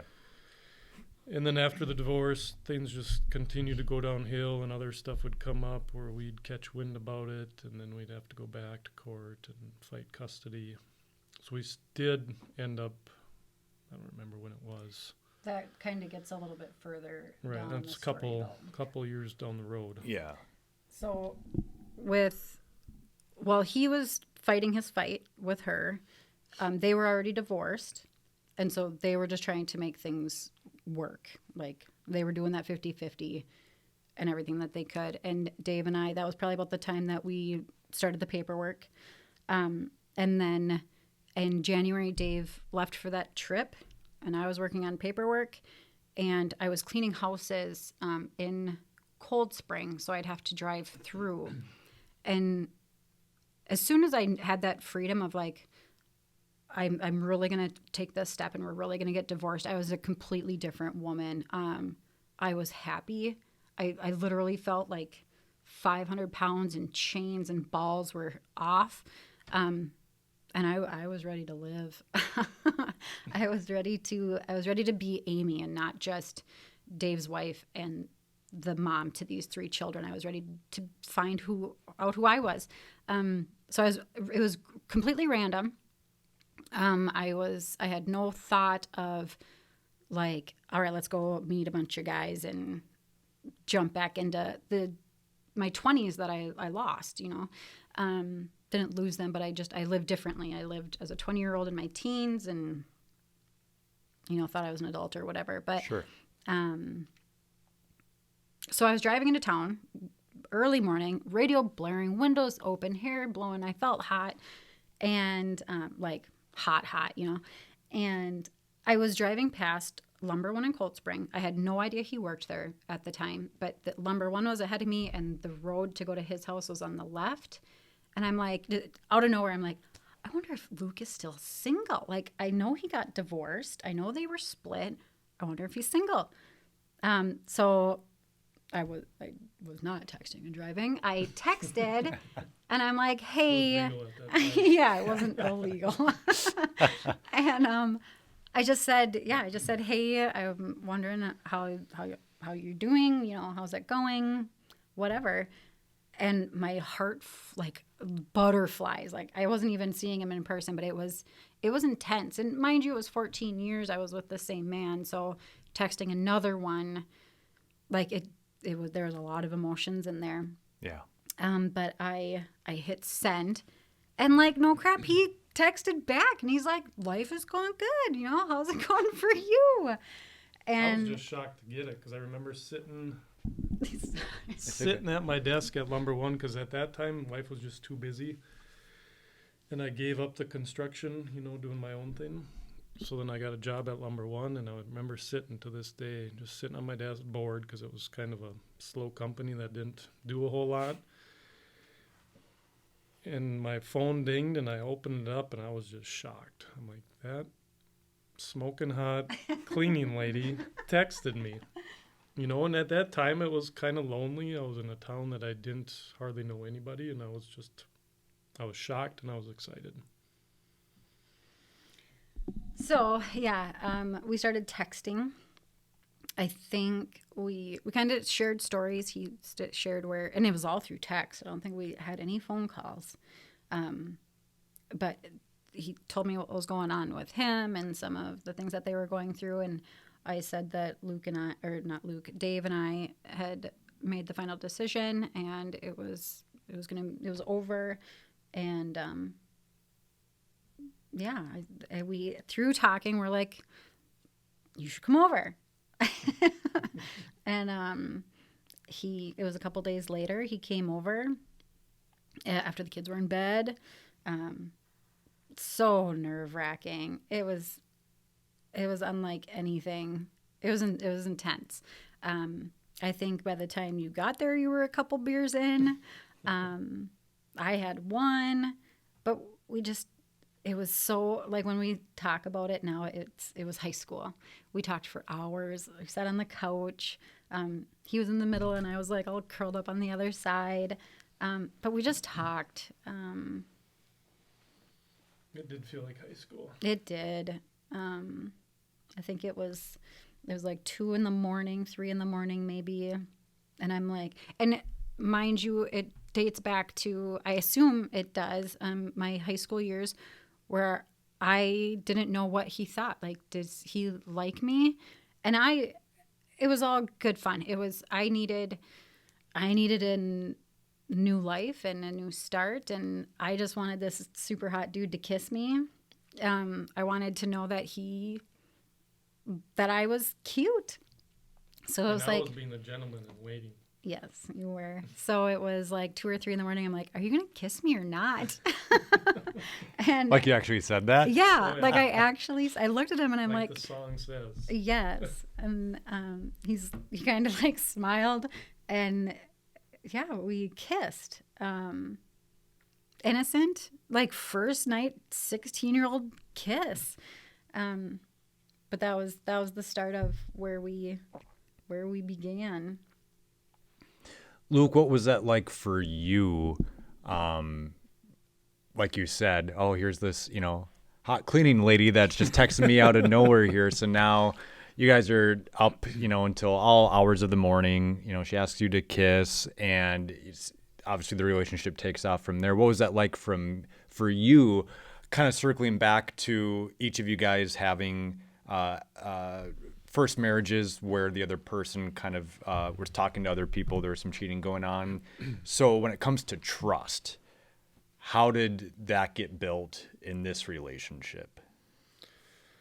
Obviously, yeah, trust is a huge thing, and going through the stuff we did makes it that much tougher to gain it back. But just that whole time texting and talking to her, I could sense that, she was surreal, and everything she was telling me was honest and truthful, and it was exciting too. It just felt like she said it was high school again. It was something new and something fresh, and to get to learn, somebody's whole life history that you've never, actually even talked to before. It was exciting.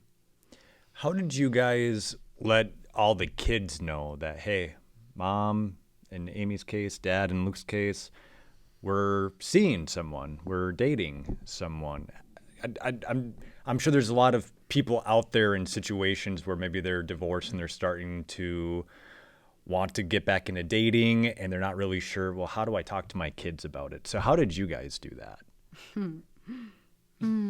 Okay. You gonna take This that one? I'll take this one.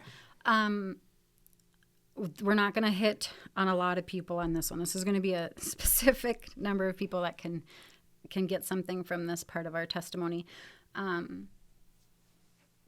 So I was still married. So I wasn't about to tell anyone anything. I think Dave knew that I knew he was talking to people, and I think he was doing more. And so I did not feel bad whatsoever with the You had that paperwork. mutual Yes. So consent, for I me guess. and my divorce, I also want to say I more than anything with my testimony, if someone can get something out of this, divorce is not the way to go. Divorce is horrible. You're ripping apart families. However, with Luke and I believe that we got that second chance because our first marriages, mine, I can speak for me, it was not a godly one. We got married in a church, but I had no idea who God was. When I married Luke, because we're married now, God was every single part of that wedding, and I will never and would never be able to divorce him. I made a vow, and I made it under God that we're one. When I married Dave, I did not do that. I knew when I married him that I could divorce him, and that I think is my saving grace right there. That I know that I think that's God's little bit of grace that He gave me. That it's okay. Yes, I divorced, but I got a second chance. I believe God gave me Luke, and because so we were a few months in. We didn't tell anybody. I would come over to his house, and this man's garage was packed to the gill, and he would clear out a spot so I could fit my tiny car in that garage so nobody knew I was there. And we'd spend hours together in secret for months. So it was secret because we knew each other. Our exes knew each other. The kids knew each other. My divorce wasn't final. It was just, There was a lot of factors. it was a crazy time. His ex, we didn't know what she would do. I didn't want to hurt Dave. So we didn't tell the kids. For 3 months we were dating on and off. We did us. And then 3 months into our relationship, we decided that like it was time, and we took our relationship to the next level. And it was fun. We still didn't have God in our lives at this time. So yes, but after that happened, it was a couple weeks later, we kind of drifted. Went our separate ways, kind of. Luke had, and I can let him tell it too, but he had a lot going on in his life. And I think I was not the only woman after this man. He had a lot of choices. But it was like 2 weeks later, we just quit talking. And it was kind of tough because it was like, Luke was a man that I had never deserved. I was never deserving of someone as great as he was. So when he denied me, it hurt. It was super crappy. It brought back that feeling of I'm not good enough. Dave was what I was good enough for. Yeah, what led up to that? So you guys, became intimate, and shortly after that, we just kind of stopped talking. So what kind of happened there? That would be him. That'd be you. Oh, it just, like she said, life was busy. I had a lot going on with different things, probably not all good. And being divorced like that, you don't, like, the trust issue is there, and you don't know which path you should go down, and your mind is going 100 different, miles a minute, and it was just a whirlwind of a couple months is how I can sum it up. Sounds like for you it was like, we're dating, we're kind of doing everything in secret, and then we hook up, and to me it almost kind of seems like, whoa, this got really real now, and Right. maybe you weren't prepared for that. Right. So, and I was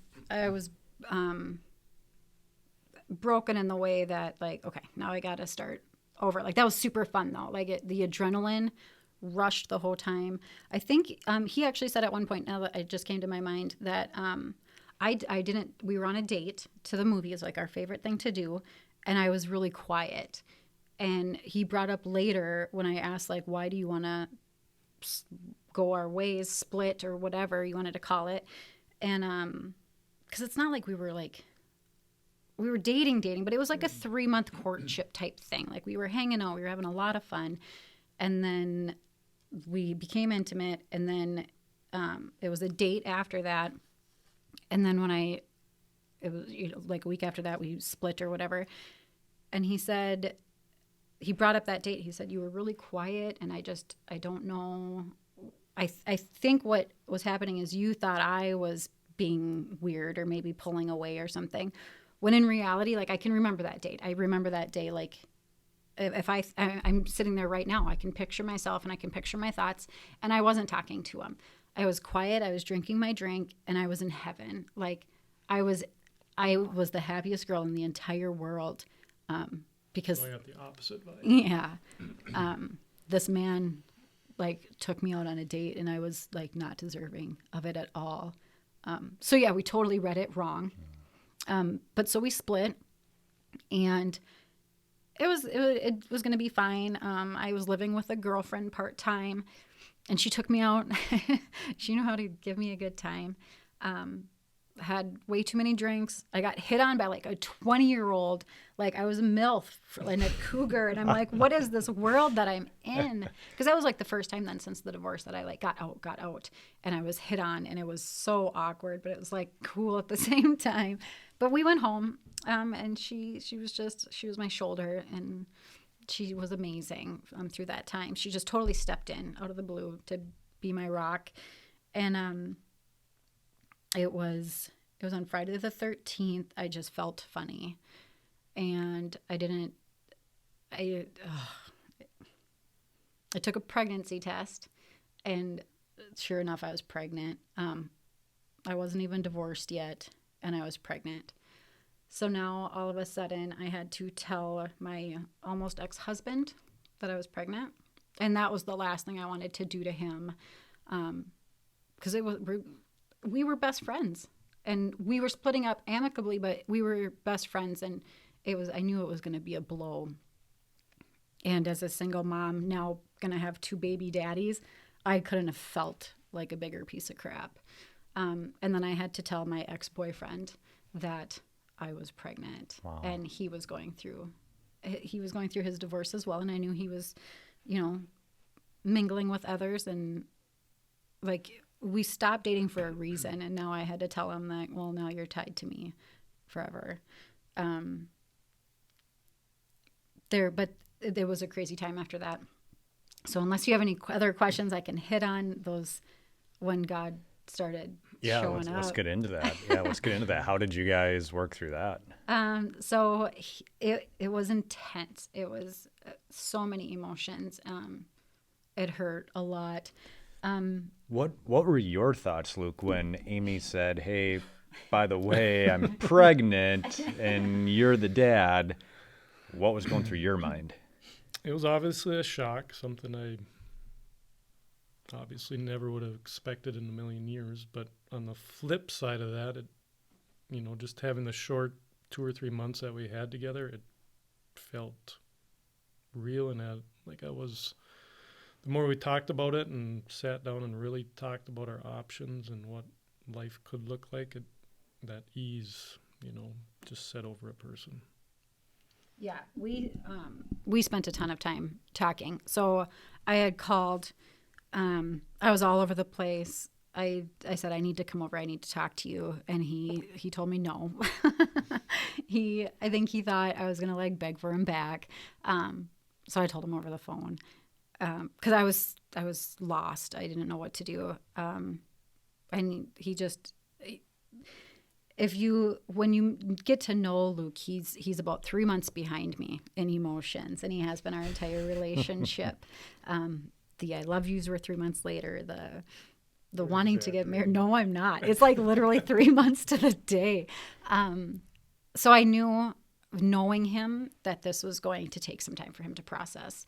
And it did. So he said, I have to go. And he took that night to think about it. And I went to my friends. I cried all night long. I was scared. I was worried. And then the next day he called and we met up, and I'm just this scared little girl going to his house and sitting on his couch on the opposite side from him. And he's just like, all right, what are we going to do? And I've never met more of a man than he is. And he said, I'm all in. Let's do this. So we decided then and there that we were going to do this. And mind you, hurdles were not done. We had a lot to go through, but we had a lot of long conversations. We did not immediately start dating or anything again. We went at it which was not my sort of way to go about things. If it was me, I would have been like, all right, we love each other. Done. Let's get married. Yeah. Yeah. And Luke is not like that at all. So it was a lot of long car rides, a lot of road trips and talking, high school. We spent so much time road tripping and just talking and discussing what our futures looked like and stuff. Really building that friendship, it sounds definitely. Yeah. The first time I witnessed God through all of this, and in my entire life, I'd say probably, because still didn't know what I was doing. I did the church thing when I started having kids too. We took them on Sunday. Hated it. I'd always leave horribly crabby. I hated going to church. Yeah, kids were always horrible. Hated it. And but I was driving back home. Oh no, I was driving to Cold Spring. Luke had to go to an appointment in Painesville, and I had to go to a cleaning job in Cold Spring. And again, I don't know another word to use except I not. I prayed. I had no idea who I was praying to or what I was praying, if it was even the right way to pray. But I said, God, if you're there, like, give me a sign, like, let me know that this is going to be okay. Because for me, I need that instant gratification. I needed him to tell me, I love you, not, we'll figure this out. He needed, we'll figure this out, you know, and I wanted to respect him because he, like I said, he was more of a man than I'd ever known my entire life. And I didn't want to mess this up. I didn't want to hurt him in any way. And this is it's a big blow, going through what we were going through and then getting pregnant, like high school, first time. Like, how does this happen? Yeah. I know. And I'm people might think differently or whatever, but it really was. It was our first time, and it was. It does happen. Yeah. Anyone listening, it does happen. Yeah, yeah. This is just Holy Spirit led, right? But I think this is a good message for everyone out there, just about, you know, safe sex. Yes. You know, and I wasn't planning on having this conversation this morning, but again, the Holy Spirit is really just bringing that to the forefront here. It's just like, especially in the culture that we live, the hookup culture is just man, again, it only takes one time, and your life is forever changed. Yeah. And with everything that we were going through, it was literally the very last thing that we needed. And we're adults, we're 30-year-olds. We knew what we were doing. We knew how to prevent it. That doesn't always work. Mm-hmm. But yeah, so we were driving. I knew he was going to be driving roughly around the same time. So as I'm praying, I can picture the exact spot on the road in Painesville, where I was at when I started this prayer in my little white car. And I just, not knowing what I was doing, I said, show me a sign, tell me that you're real. Let me know that my life is not about to completely fall apart on me and that I'm going to be okay. The reason I never divorced any other year prior is because I never thought I was worthy of anything else. So here I am, pregnant, almost divorced, not with anybody, and my life is about to be ruined. Like, once people find out, I am about to be a hoe. Like, I don't even know what to say there, but like what I was in high school. Everybody was going to hate me. Judge you. Totally. So I prayed, just give me a sign. Let me know that everything is going to be okay. And I didn't expect a sign. I didn't know who this God was. I don't know how he works. I didn't know if he does show signs or if this was just crazy talk. But no lie. I knew he had a red truck. Like, it was a super hot truck. And as I was praying, the next 20 vehicles were all red. Every single vehicle was red. There was no getting around that God was there and he heard me, and that was my sign that everything was going to be okay. Wow. Yeah. So we just continued on. We started doing church together. We had a lot of things that we were fighting with his ex. It was tough. I'm surprised that our pregnancy lasted. It was extremely hard for me to be someone who needs constant reminders that everything's fine and that I'm a good person. To be, she beat us up bad, tore apart a lot. So through all that, my ex was not the nicest person, which rightfully so, because at that time now they both knew. We had to tell them. You know, we obviously told them, and we told the kids we didn't tell them a little bit later. Another month or so.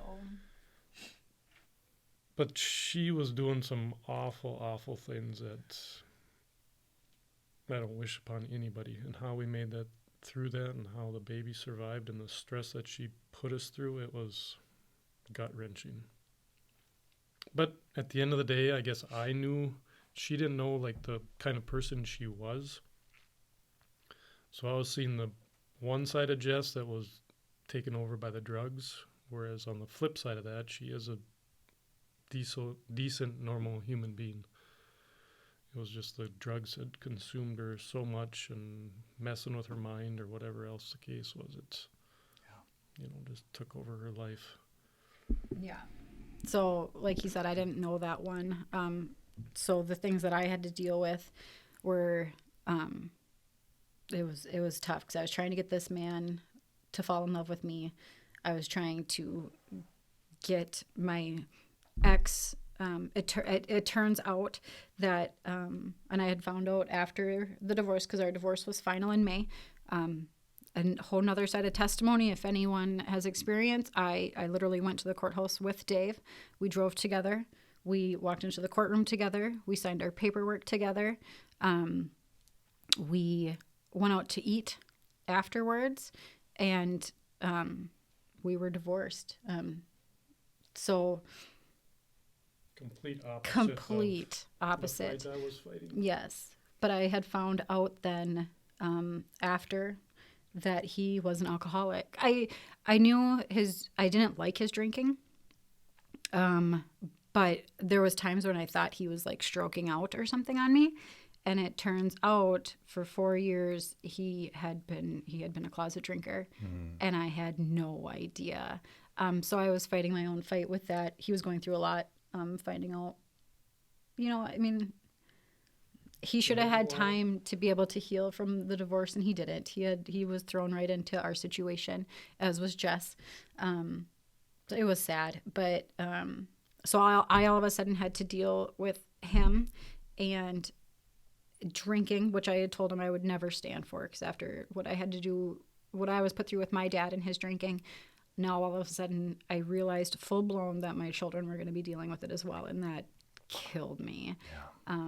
And there was a few things that he had done where I had to pull the children. I'd have to go check on him in the middle of the night when he had them, and I'm pregnant, and I'm going through stuff with Jess, and I'm going through emotions with him, and there was several times I didn't think Axel would last, because it was so stressful. It's a lot. It was a lot, but we kept on keeping on. We went He was born in December. Yeah, our big turnaround was his being born was tough. So we still weren't full believers in. It's not like we didn't believe in God, but we didn't care, I guess, probably would be a good way to say it. I just don't think he ever touched us. I never knew how to let him, I guess. Yeah. So Axel was born, and the day we brought him home was a whole. Jess had an episode in the driveway with the girls, but it was his baptism. Because we still did all that stuff, but we just did it because it was the motion of how to do it. Yeah, so it's we were, tradition. This is what you're supposed to do. Yes. Yeah. So we were at his baptism, and we were just doing life. At that time, we were in love. We had grown to really appreciate each other and know that this was the life that we wanted. We were learning the ins and outs of each other, and it was a good time, but it was mixed with really bad times. So at his baptism, Jess wanted the girls the night before, I think, and we still had to be very careful. We had calls and messages from people in her life that were telling us what she was doing and what she was doing when the kids were with her. So I was genuinely concerned with the girls' health, physical and mental. And we told her, no, I think it was our night or something like that. And she said, if you don't let me have them, it was something along this lines, but if you don't let me have them, I'm going to show up to baptism. And she showed up to baptism. I remember seeing her walk through the doors, and she wasn't clean at this time. So it wasn't like why are you worried that she's coming to church? It was, I knew she was using, and I had no idea what she could do or what she would do. And there was plenty of scenes that she had caused. So it was scary. But the girls had to go to the bathroom. And I knew she'd follow. So I went with them, and she followed. And there was a scene caused in the entryway by the bathrooms, and you can see through the whole church. And it was tough. And it was after that Luke knew I wasn't going to deal with this forever. I had addicts in my family. I have a brother. I have my dad.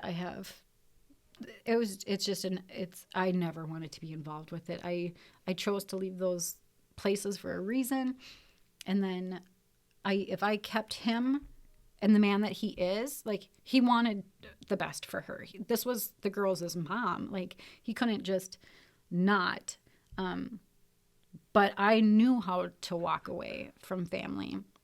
So I was at that point where I didn't want Jess forever. And so I had to make the choice of whether or not to stay or to be that single mom with 2 baby daddies and single in my 30s with 4 children. So what we decided to do was try a different church. There was a reason that this was going on. We got pregnant for a reason. At that time in my life, everything happens for a reason. That was it. Nothing more, nothing less. It's just some reason. That was your mantra. Yeah. And then we came here. We came to River of Life. We're like, let's give it a try. If we're not going to lose anything. No. If anything, we'll gain. And if we don't gain, well, whatever. We didn't lose anything. And was this the first non-Catholic church that you guys had been to? We were Lutheran. Lutheran. I was born Catholic, but never practiced it. And then Dave was Lutheran. They grew up in the church together. And so I just did that because I didn't know anything else. So I just followed Dave, and that's where we had our kids. And he ended up going to that church when they first moved there, so we were already there. Sure. And then, but we knew we needed something else. We just needed a change with all the stuff life was throwing at us. Yeah. So we decided to it was probably a last-ditch effort. We were probably on the verge of, my biggest fear was having That was probably my biggest fear, was having my ex at that time putting us through the ringer that she was, and then she's just going to bail, like throw her hands up and I'm out of here, I can't handle it. So it was a big fear on my part. Yeah. Yeah, and that's the road I was going down. Was throwing up my hands. So rightfully so. I probably would have too. Right. So then you guys come to River of Life, first non-Lutheran church that you guys have been to. So what was it like coming to the first service here? Intense. We had been told about this church for a while, but it was always, like, don't go there. There's crazy happy people there. Yeah. And but I'm like, let's just try it. Like, why not? We only have so many options here. So we came, and you said Adam was speaking, but I swear it was Denny. But I probably okay. There was 3 weeks that we came in a row, and bawled at every single one of them. Kind of sat towards the back, kind of just listened, and cried. They spoke to us at every single one. Denny was my big one, because he doesn't look like my dad, but he's got that dad feel. He's got the gray hairs. That fatherly presence. Yes, very much so. So I felt like, I want you to be my dad. So when he was talking, I listened. Like, I really listened. And all of a sudden, the things that he was saying, and the way he was relating it to the Bible, but yet life, it clicked. It's like, oh, the Bible's like a book you can read. Like, oh, there's like stuff in the Bible that relates to life. It's not just a crazy book. And I wish we could probably go back and see what he was preaching about at those times, but it all hit on our life and what we were going through and what was happening. Like our life story. It was, and we never looked back. We started coming. We talked to Denny a little bit, started becoming involved, and like those first couple of the tears and everything was real, but the thing that I had no idea about was like the tingles and just I don't even, like, your heart just opens and you just, like, you're just clean is kind of how I explain it. You're just washed. I don't know. And I could never explain that. until Denny talked one time on the Holy Spirit. Yeah. And although I was like, okay, crazy, like, I don't know what you're talking about, but it made sense.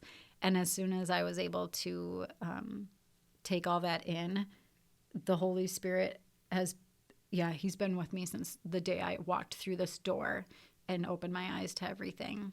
Praise God. Yeah. Luke, what was that like for you coming to River of Life? So like I said before, we've gone to church since I was, a wee little kid, but never really got anything out of it. But yeah, coming that first service and the way Denny and Adam related to, like they were literally in our back pockets for the last however many months, relating to our life story and what we've gone through and what we're up against and the challenges that we faced. And yeah, just the tingling and knowing that the Holy Spirit is with you, and you just got to open up your heart and let him work his magic, and he will. So Jesus finally became real to you guys. So It was so real and such an eye-opener. I went from that everything happens for a reason to everything happens the way God wants it to happen. And coming to that final understanding that I feel like I'm repeating my testimony with the church, but you don't have to be miserable every single day. As soon as you change your mindset, and I didn't change my mindset, God changed my mindset. God gave me the grace to realize that life is supposed to be so good. Like, you're supposed to be so happy. It's my life. Yeah, it's extremely a different life. We have challenges. Life still sucks sometimes, but it's so good.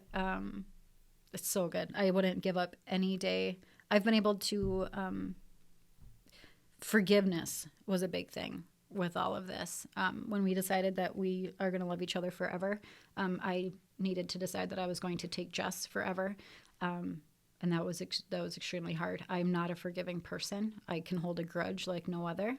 You can ask my husband. He's a stubborn German. I'm stubborn. And Polish on top of it. But the other thing about God is that he's okay with me being like that. Would he prefer me to?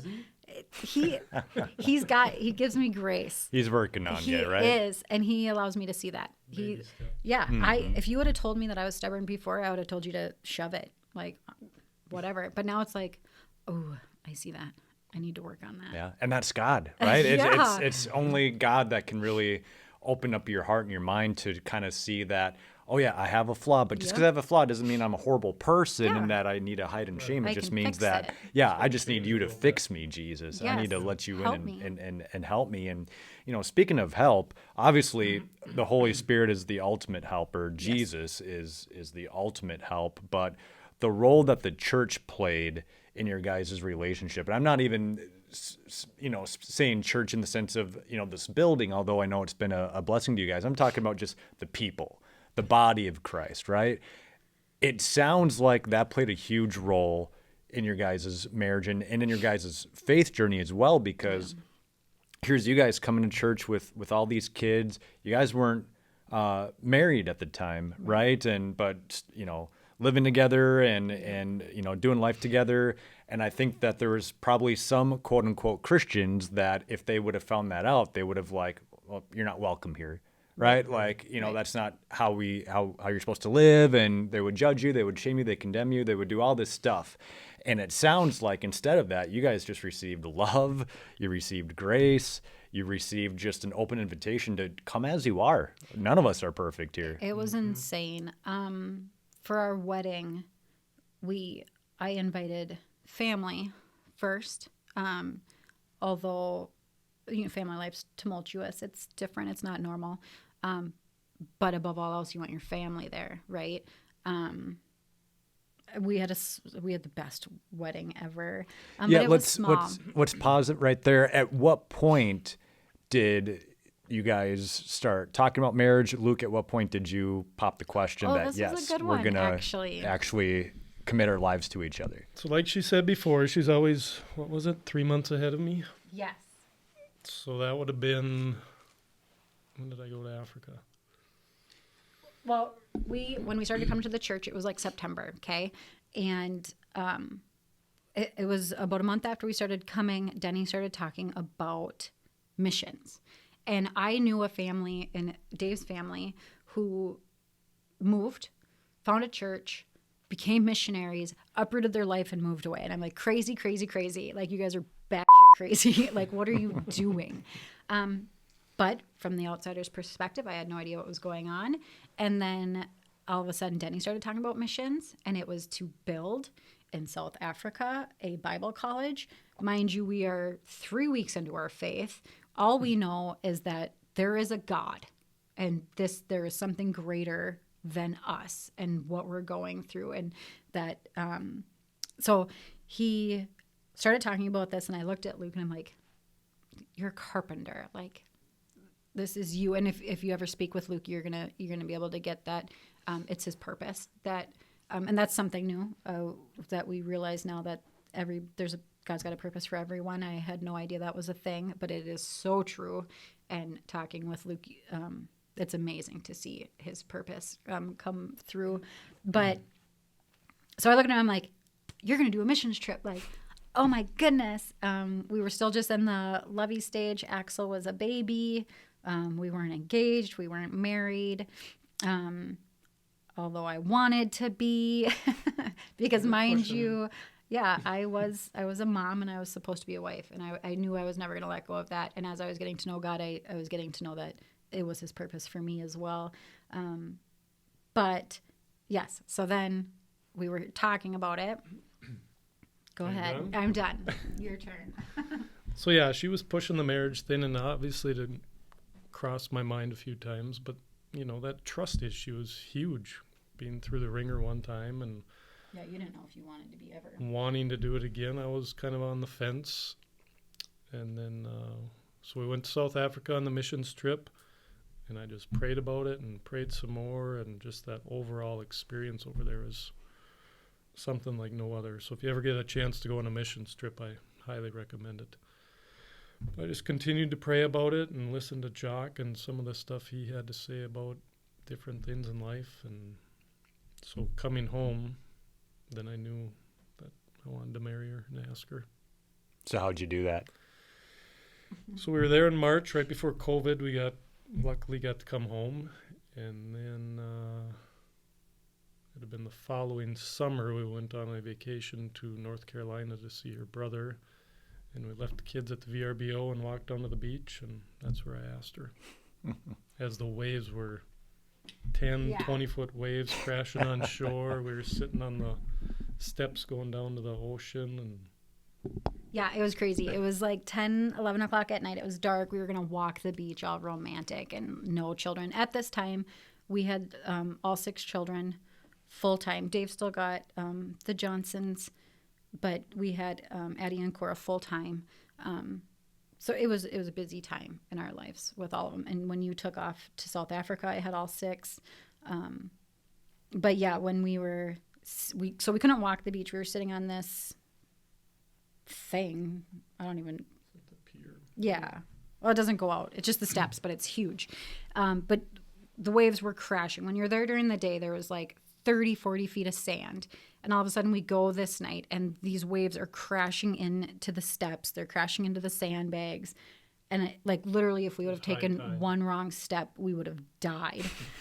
But the only thing we could think about is how massive our God is and how tiny. You don't know how tiny you are in this bigger picture until you're just at the mercy of the world and God's creation. But yeah, he asked me there, and I said yes without even seeing a ring. I didn't dare take it off. Yeah. He's like, I swear. It would have been gone. Yeah. He's like, I swear I have a ring. And I'm like, I don't care. Yes, I'll marry you. Yeah. Awesome. And so you talked about the wedding earlier, how God was just at the center of the whole thing. And so talk to us about that. What was the wedding day like? Amazing.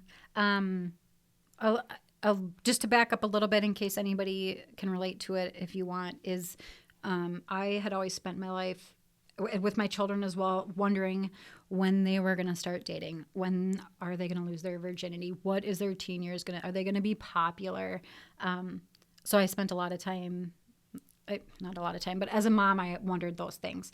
And as we came to the church, and then we started taking our classes and doing, because we weren't going to take no for an answer to have Denny marry us.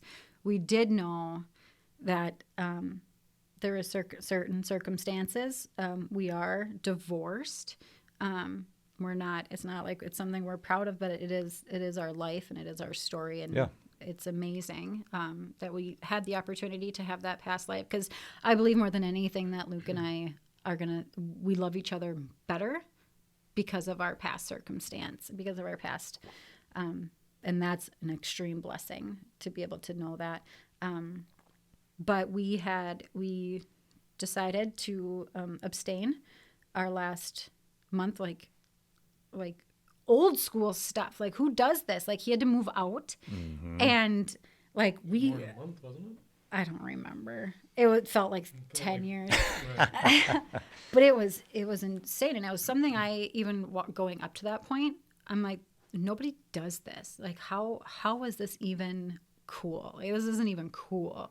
But once we got into it and we kind of understood, I feel like I'm getting to the point in my faith where I can no longer say like I'm still learning, but I do, and I love still learning. And we're all still learning. Yes. I've been saved for like 12 years, and you never stop learning. Which is the best part of it, honestly. But when we talked to Denny and we said like, we can do that. I don't want anybody else to marry us, so we have no choice. Like, let me just keep these 6 children and you move in with your friend. Like, this will be great. But then we wrote a letter. We wrote a letter to our children about why. And I'm the type of mom that it is what it is. You don't ask me questions. You do as you're told. I'll explain things here or there. He's the complete opposite. Him and Jess were the type of parents that explained absolutely everything, and I wasn't. So we took the time to write a letter about why we were choosing to abstain and why we were choosing to, because ultimately it could not be Denny telling us you have to. It had to be us saying we want to. Yeah. And we did. We came to that decision, and we wrote this big old letter that they'll get when they're older. To tell them why.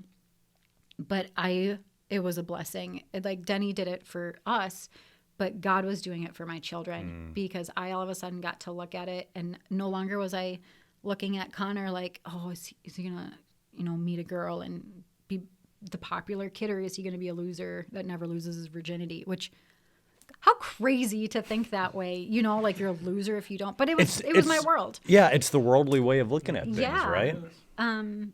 So all of a sudden, I don't want, like, we gave dating ages. Like, you're not dating until you're 16. I don't want you touching anyone.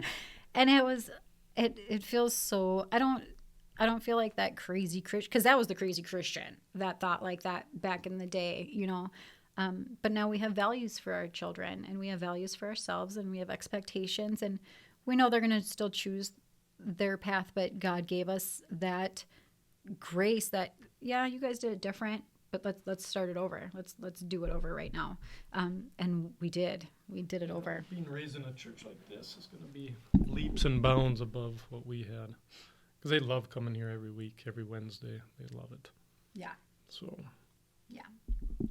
So you guys wrote those letters to the kids, and kind of back to the wedding day. Denny did marry you. Yes. I believe you guys had an outdoor wedding as well. Yeah. So talk us through, how did Jesus show up in that day for you guys? Oh my goodness. Okay, so there's going to be a lot. You're going to have to backtrack me all the time. We took a week. We went and got a VRBO up in Cross Lake, Minnesota, and we spent a week up there with the kids. It was just us and our kids and our friends the first 4 days through Thursday, and then we invited everybody else. We wanted a wedding between 75 and 100 people. We wanted a weekend just with games. We're completely about family. We're completely about our kids. They're with us everywhere. So it was Friday. I mean, we set up everything. We had chairs. We had a tent. Music was just on our phones. My cake was cookies from Holiday. They're my favorite. Simple. Volleyball net, beanbags, boats. Yes. So I had no idea who was going to come. I had, like I said, I had invited my family. My best friend had backed out of being my maid of honor, and just for personal reasons, she's very much a homebody, so I knew it was scaring the crap out of her. So she decided to opt out, and so I asked my little sister. Growing up, we were always together, and she agreed. But like, I honestly, the entire time was waiting for her to not show up at like each little thing. It was very nerve-wracking. And then some stuff had gone down. My dad was getting sober throughout this time, and there was a lot of things going on with the family and trust and whatever. It was crazy. So I had asked my sister, my older sister, whom, like, I've always looked up to her, but it literally is just completely different lifestyle. She loves differently than I do, and we don't love the same. So we're just different. But I still wanted her at my wedding. And I asked her several times if she was going to make it. Her family is quite large as well, so it takes up a lot of space. And finally she told me, just invite your friends, because my husband, like, they might be fishing or something that day. So I did. So I dropped it. I let it go. The one great thing about God's grace is that I know they love me. They just love me differently. And that's okay. It's okay to not think I need everything the way that I need it. And that has saved so many emotions. So we extended the invitation into life group members. Our church is our family. But you get those feelings like we barely know them. I know they love us during group and they have our backs, but these people aren't going to travel for our wedding. So I was nervous. This was the happiest day of my life. I literally was marrying my soulmate, and I was literally stepping in front of God to do it. And I wanted to show that to people, but living the life that I had lived, I knew people didn't believe in me and whatever. So it was heartbreaking to think that because of me, nobody was going to show up to our wedding. And him and his family are very close, so I knew they'd be there. But the day of the wedding, it was all our church people that were there. Most of them come up on Thursday, though? Yeah, they had a lot of fun. But our church showed up. During the ceremony, I am a complete gift giver. My love language is gifts. FYI. But I had planned from Addie, our oldest daughter, has a beautiful voice. It's going to be fun watching her grow. But she asked if she could sing during the wedding. Little girls, cool. They want to dance. They want to sing. And I'm like, oh my goodness, I can't just let you sing at the wedding, karaoke style is what I'm picturing as she's talking to me. She's 12 going on about 16. She was 11. But yes, she is my little helper. She helps run the household. But so I thought about it, and I'm like, how can we make this work? Because, you're our everything. And all of a sudden it hit me, and I got on the phone with Ashley Benoit in a second, and I'm like, Ashley, you got to help me with this, because I asked her, and mind you, I only know Ashley from church. These people have become my family, and I barely know them, but they're my family. It's insane. But I called her, and I said, we got to do something. Addie wants to sing. What about singing during the unity time or whatever? And she's like, oh my goodness. So we came up with this plan, and Addie was going to sing during the wedding and not karaoke style. She was going to sing with Ashley. So our unity was also extremely special. Luke made a puzzle type board that had 9 pieces. Yep. And all the kids, it all wraps together, I swear. Each kid had a piece. Each kid had a piece. Luke and I had a piece, and Pastor Denny had a piece. And the cross in the middle. Yep. We all wrote our vows a vow to our family on the Cool. back of them. And so that was like our sand ceremony or whatever. And we all walked to the side, read those pieces to each other, put them on. Denny finished the puzzle with the cross in the middle. And then Addie, like this whole time, is like, I gotta go. And Luke has no idea what's going on. And this is his little girl. So I knew it was going to be like amazing. And she takes off. And like we're all in like bare feet. I think that was my favorite. The guys all had shoes on, but I think me and the girls all were barefoot. I think I walked down barefoot. But she runs over to Ashley. And when I heard them practicing, I would cry. Like ever since finding God, I cry all the time. But it's like good cries. And so when she went over, I expected to hear Ashley totally, because in practice I did. They only got together like once or twice. Addie had not, there was like a song she wanted, but I couldn't remember. And I'm like, okay, if you're going to do this, I get to pick the song. And his favorite song is How Great Thou Art, right? By Carrie Underwood, that version at Christmas time or whatever, like it'll bring him to his knees. And so I told her that's the song you're doing. And she, of course, had no objections, but she ran over there and I'm like pulling Luke to like walk and watch. And he's like, what are you doing? Like, what are we doing? No. And all of a sudden Addie is standing by Ashley and Ashley like doesn't sing at all. And it's all Addie. And yeah, it was intense. What was that like for you, Luke, seeing little Addie sing Oh, I that was song? definitely surprised, of course, but just the tears and the emotion, just her being able to sing on that special day was absolutely amazing. And of course, the tears were flowing like no other. And then at the end of the ceremony or whatever, like afterwards, all my big burly buddies were all sobbing. I think the whole crowd was probably crying. So it was definitely a good surprise. Yeah. Wedding was a family affair. Loved how you guys included all the kids and they were everywhere. My son walked me down the aisle, my oldest son. Oh, that is awesome. And Axel like was walking in front of us and he was showing us things while Denny was doing our vows, and there was kids everywhere. The craziest part, I think, that just really sealed it, that this is life. Your purpose is to have a family and your purpose is to love, was at the end. The whole place bust into a conga line. Like we didn't walk down and congratulate or go under rice or anything crazy. The music kind of started. Oh, that was a good song. I forgot what song that was. We had a very upbeat, inappropriate song at the end, but it was so good. It had a story behind it, but everybody busted into a conga line. Yeah. It's the Wilson way. Yes. It was fun. So then kind of tying all this up to bring it full circle, we alluded before to the custody stuff. So tell us what happened with that. Yes. So it going through all this,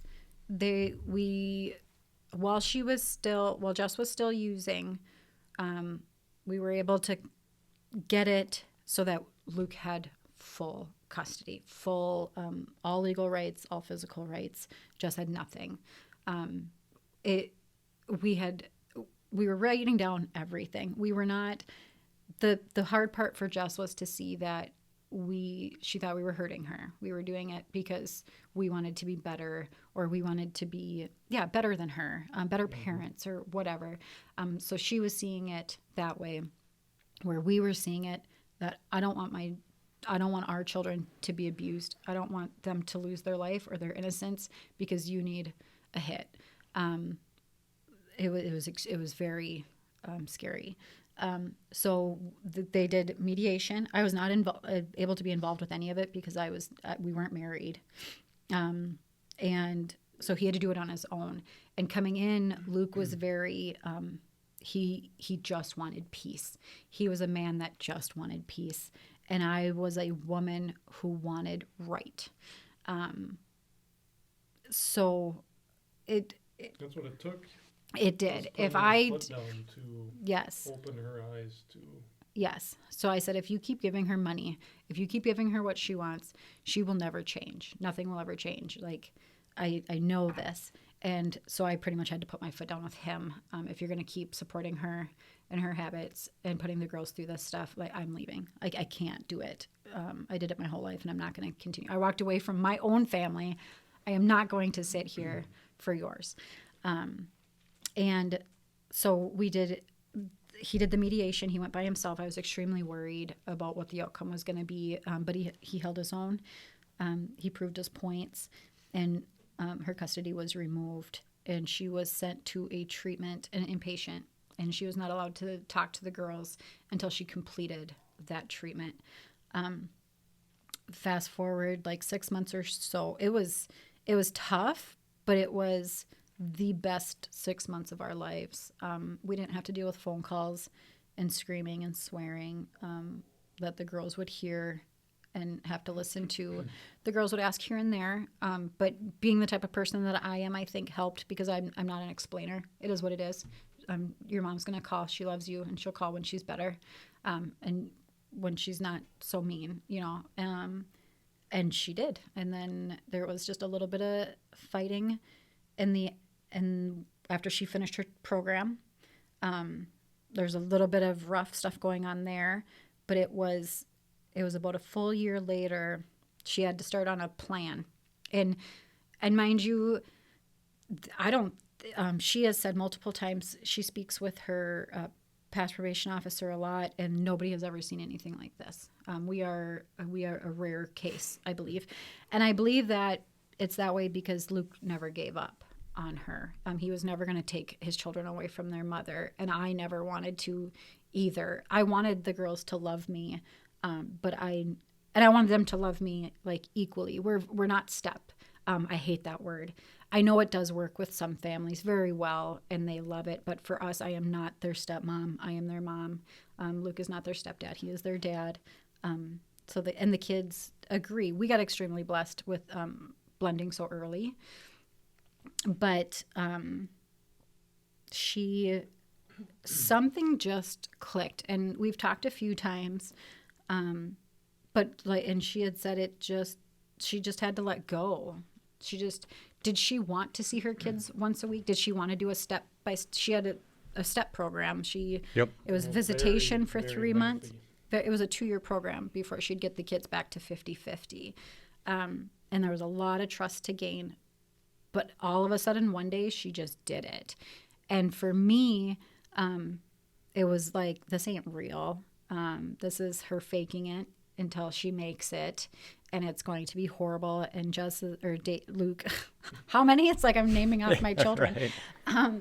He said, like, no, I think it's real. Like, but that then came back to me having to trust that Jess was a normal human being at one time that did have a caring heart. Because you didn't know her before that. No, like that was not the one that I knew. She successfully completed. We worked together with very few hiccups. We had to have a lot of communication to get to that point, because she hated me for a very long time. She thought that I was the cause of all this, which, I mean, I kind of was. But also now when we're able to look back on it, she can see I think she loves herself so much now. And it's great to see. So we told her, like, at the end of the program, at the end of this mediation agreement, she would get her custody back. And that was crazy. We did speed up a few steps because it was longer than it needed to be. She's been sober for 2 years. She's been proving herself. She's been working really hard. The girls are safe. We feel safe. She's listened to everything we've asked. Doesn't give us a hard time. And so in January of this year, we were supposed to start paperwork to get her custody back. And if you have ever fought with an addict, you know, for one, that they're almost always going to relapse. And in almost any situation, you know, an addict that relapses. So that was hard for me, because I'm like, we signed these over and we're done. We've been told multiple times that this doesn't happen. The father doesn't get to talk to her probation officer. The father doesn't get to request drug tests whenever he wants. The father doesn't get to just pick him up and do it, but we did. We had all those rights to do. She was like our child. She had to do what we said. No, it must have worked. Yeah, and I think God was on his side, because he didn't abuse it. he was doing it because he loved her, and he loved that she was the mother to his children, and he loves his children. So it was extremely busy. We were starting a company. Life was hectic. We told Jess we were working on it, which we were, but it kept getting pushed back, and it kept getting pushed back. And she's like, it's about this time that I believed that she did like me, like that it was going to be okay. So we were honest with her. We wanted it to go through our attorney. We didn't want this to be willy-nilly. We needed her to know that it's true, and it's not something to be taken lightly. Custody back is humongous, and it's forever. So we had several meetings. We do Christmases kind of together. Went through the attorneys. We all agreed on it. And because we had to start over. Like with Dave and I, we don't have any formal thing. We have the kids 50-50. He pays for this, I pay for this. Otherwise, it's whatever we want. We don't have to worry about it. We trust each other. It's crazy easy. But with Jess, it's not easy. We had to have specific days, specific times, specific locations, because the second something would get off, it could be a fight. So we had to be very mindful of that. And we thought through every possible situation, because we wanted to leave no stone unturned. We wanted to know what we could be faced with, and that we trusted each other with. It's just black and white, just is what it is. And came to the final conclusion, and it was on Easter. So Jess knew we were working on it, and she gave us months of working on it, which was sad that it took so long, but we were extremely busy. But I love people that cry. Like, I love giving a gift that makes people cry. And I'm like, let's make her cry. It's going to be great. And she started, after we started coming to this church, the exes started coming to this church. So we are all, yes, that's a big part too. We are all in this church together. Yeah. Dave was behind us last week, and Jess is usually somewhere close. Yeah. It's amazing. But so we asked, again, a bunch of life group members.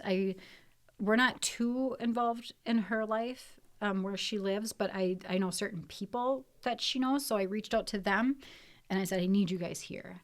Like, we got Jess's paperwork to sign, and you need to be here. And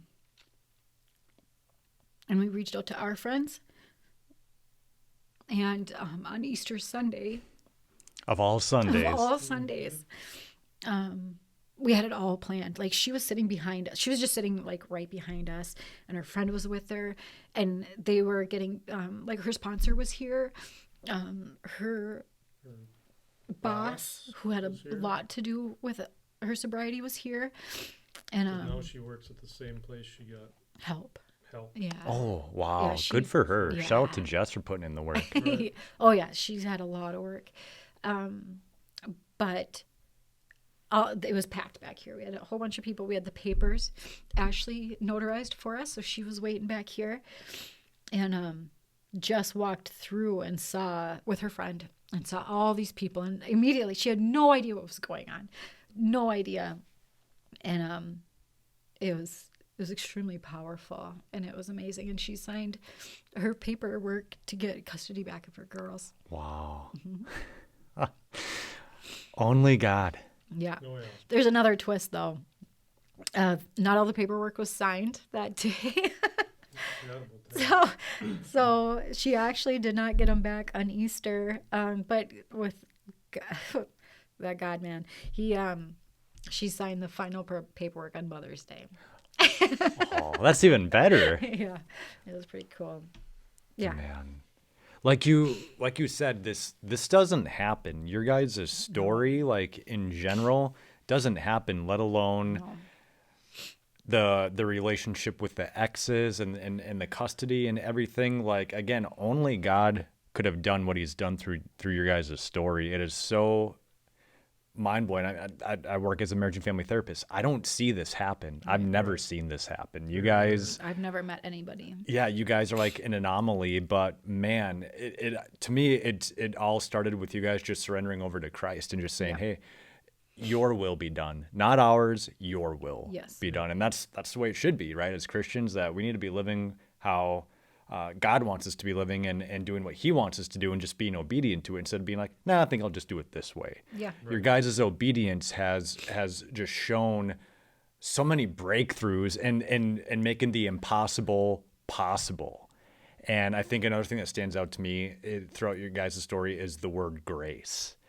Grace, I've heard a pastor say that grace, yeah, you got it tattooed on your forearm right there.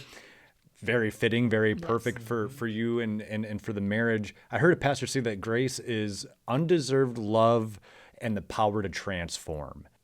That's what your guys' story is. You guys, especially when it comes to the undeserved love, Amy, for you, always just wanting that love, just someone to love me for me, and the power to transform both of you guys, with the struggles that you had, the drinking and the drugs and the rebelliousness and just the trauma that you've gone through with past relationships. He's transformed you guys. You guys are a new creation. When you said yes to him, you became a new creation. And it's just, I don't have words to describe how awesome it is to hear you guys share your story. To close this all out, my last question for each of you is, as you look back at the goodness of God, especially over these last couple of years, but over your whole life, what comes to mind? I don't think I should even be here. Like,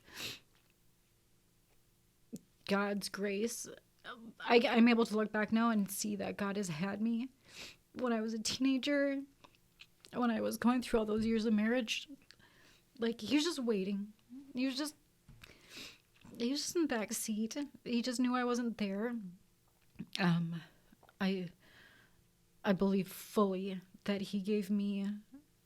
I know that divorce is a sin, and I don't wish it upon anyone, and I wish I didn't have to do it, but I did, and I'm so thankful that God gave me that grace. He gave me Luke, and he gave me my family.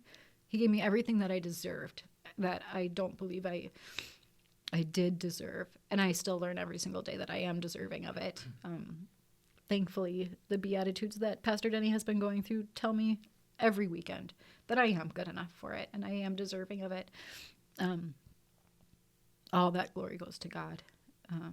I love being able to look back, and I can forgive, and I can have that clean slate and that clean heart, and life's challenges are never going to stop. The difference now is that I can see them. I can see the devil work. I know when he's attacking me and why he's attacking me. And I get that time to overcome it. Life is really good.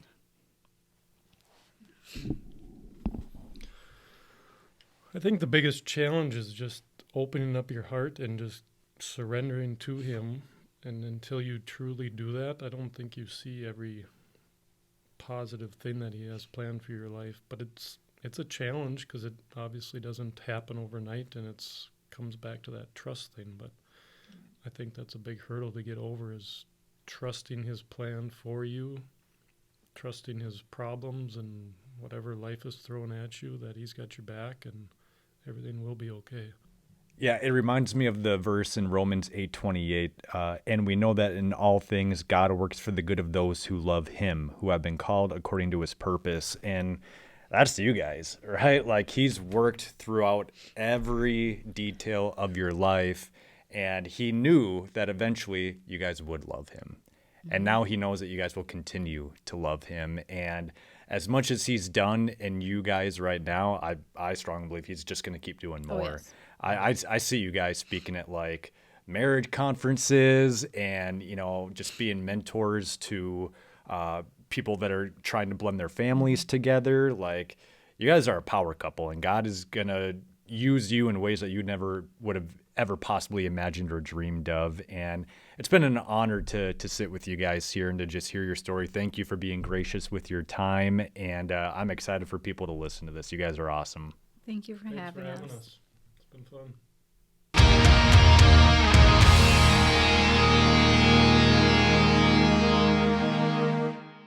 What a testimony. Luke and Amy's story really is God's grace, love, and restoration at work. And like we talked about, this just doesn't happen. This is super rare. To have a remarried couple be on such good terms with both their exes after going through issues of unfaithfulness and addiction with them is nothing short of amazing. And what stands out to me is how blessed their children are because of their parents' ability to forgive and love each other. For them to see their parents interact with each other so well and have consistency across all their homes will help them continue to develop into the strong world changers they're called to be. I've seen Amy, Luke, their exes, and all their kids sit together in church, and man, it's such a beautiful portrait of God's transformation in their lives. Like Amy and Luke said, divorce sucks, and in most cases, it's not the answer. But their story goes to show that even if you have been divorced or are currently going through one, God's love for you never changes, and He does work all things for good. If you have any questions about Luke and Amy's testimony you'd want to hear them answer, send me a DM on social media at the Testimonies with Terry Facebook page or Instagram at TWTerryPod. You can also use the hashtag AskTWT. That's it for this week's episode. I'll be back again next week with another testimony. So in the meantime, make sure you're living life in such a way that glorifies God and kicks Satan's butt. Peace.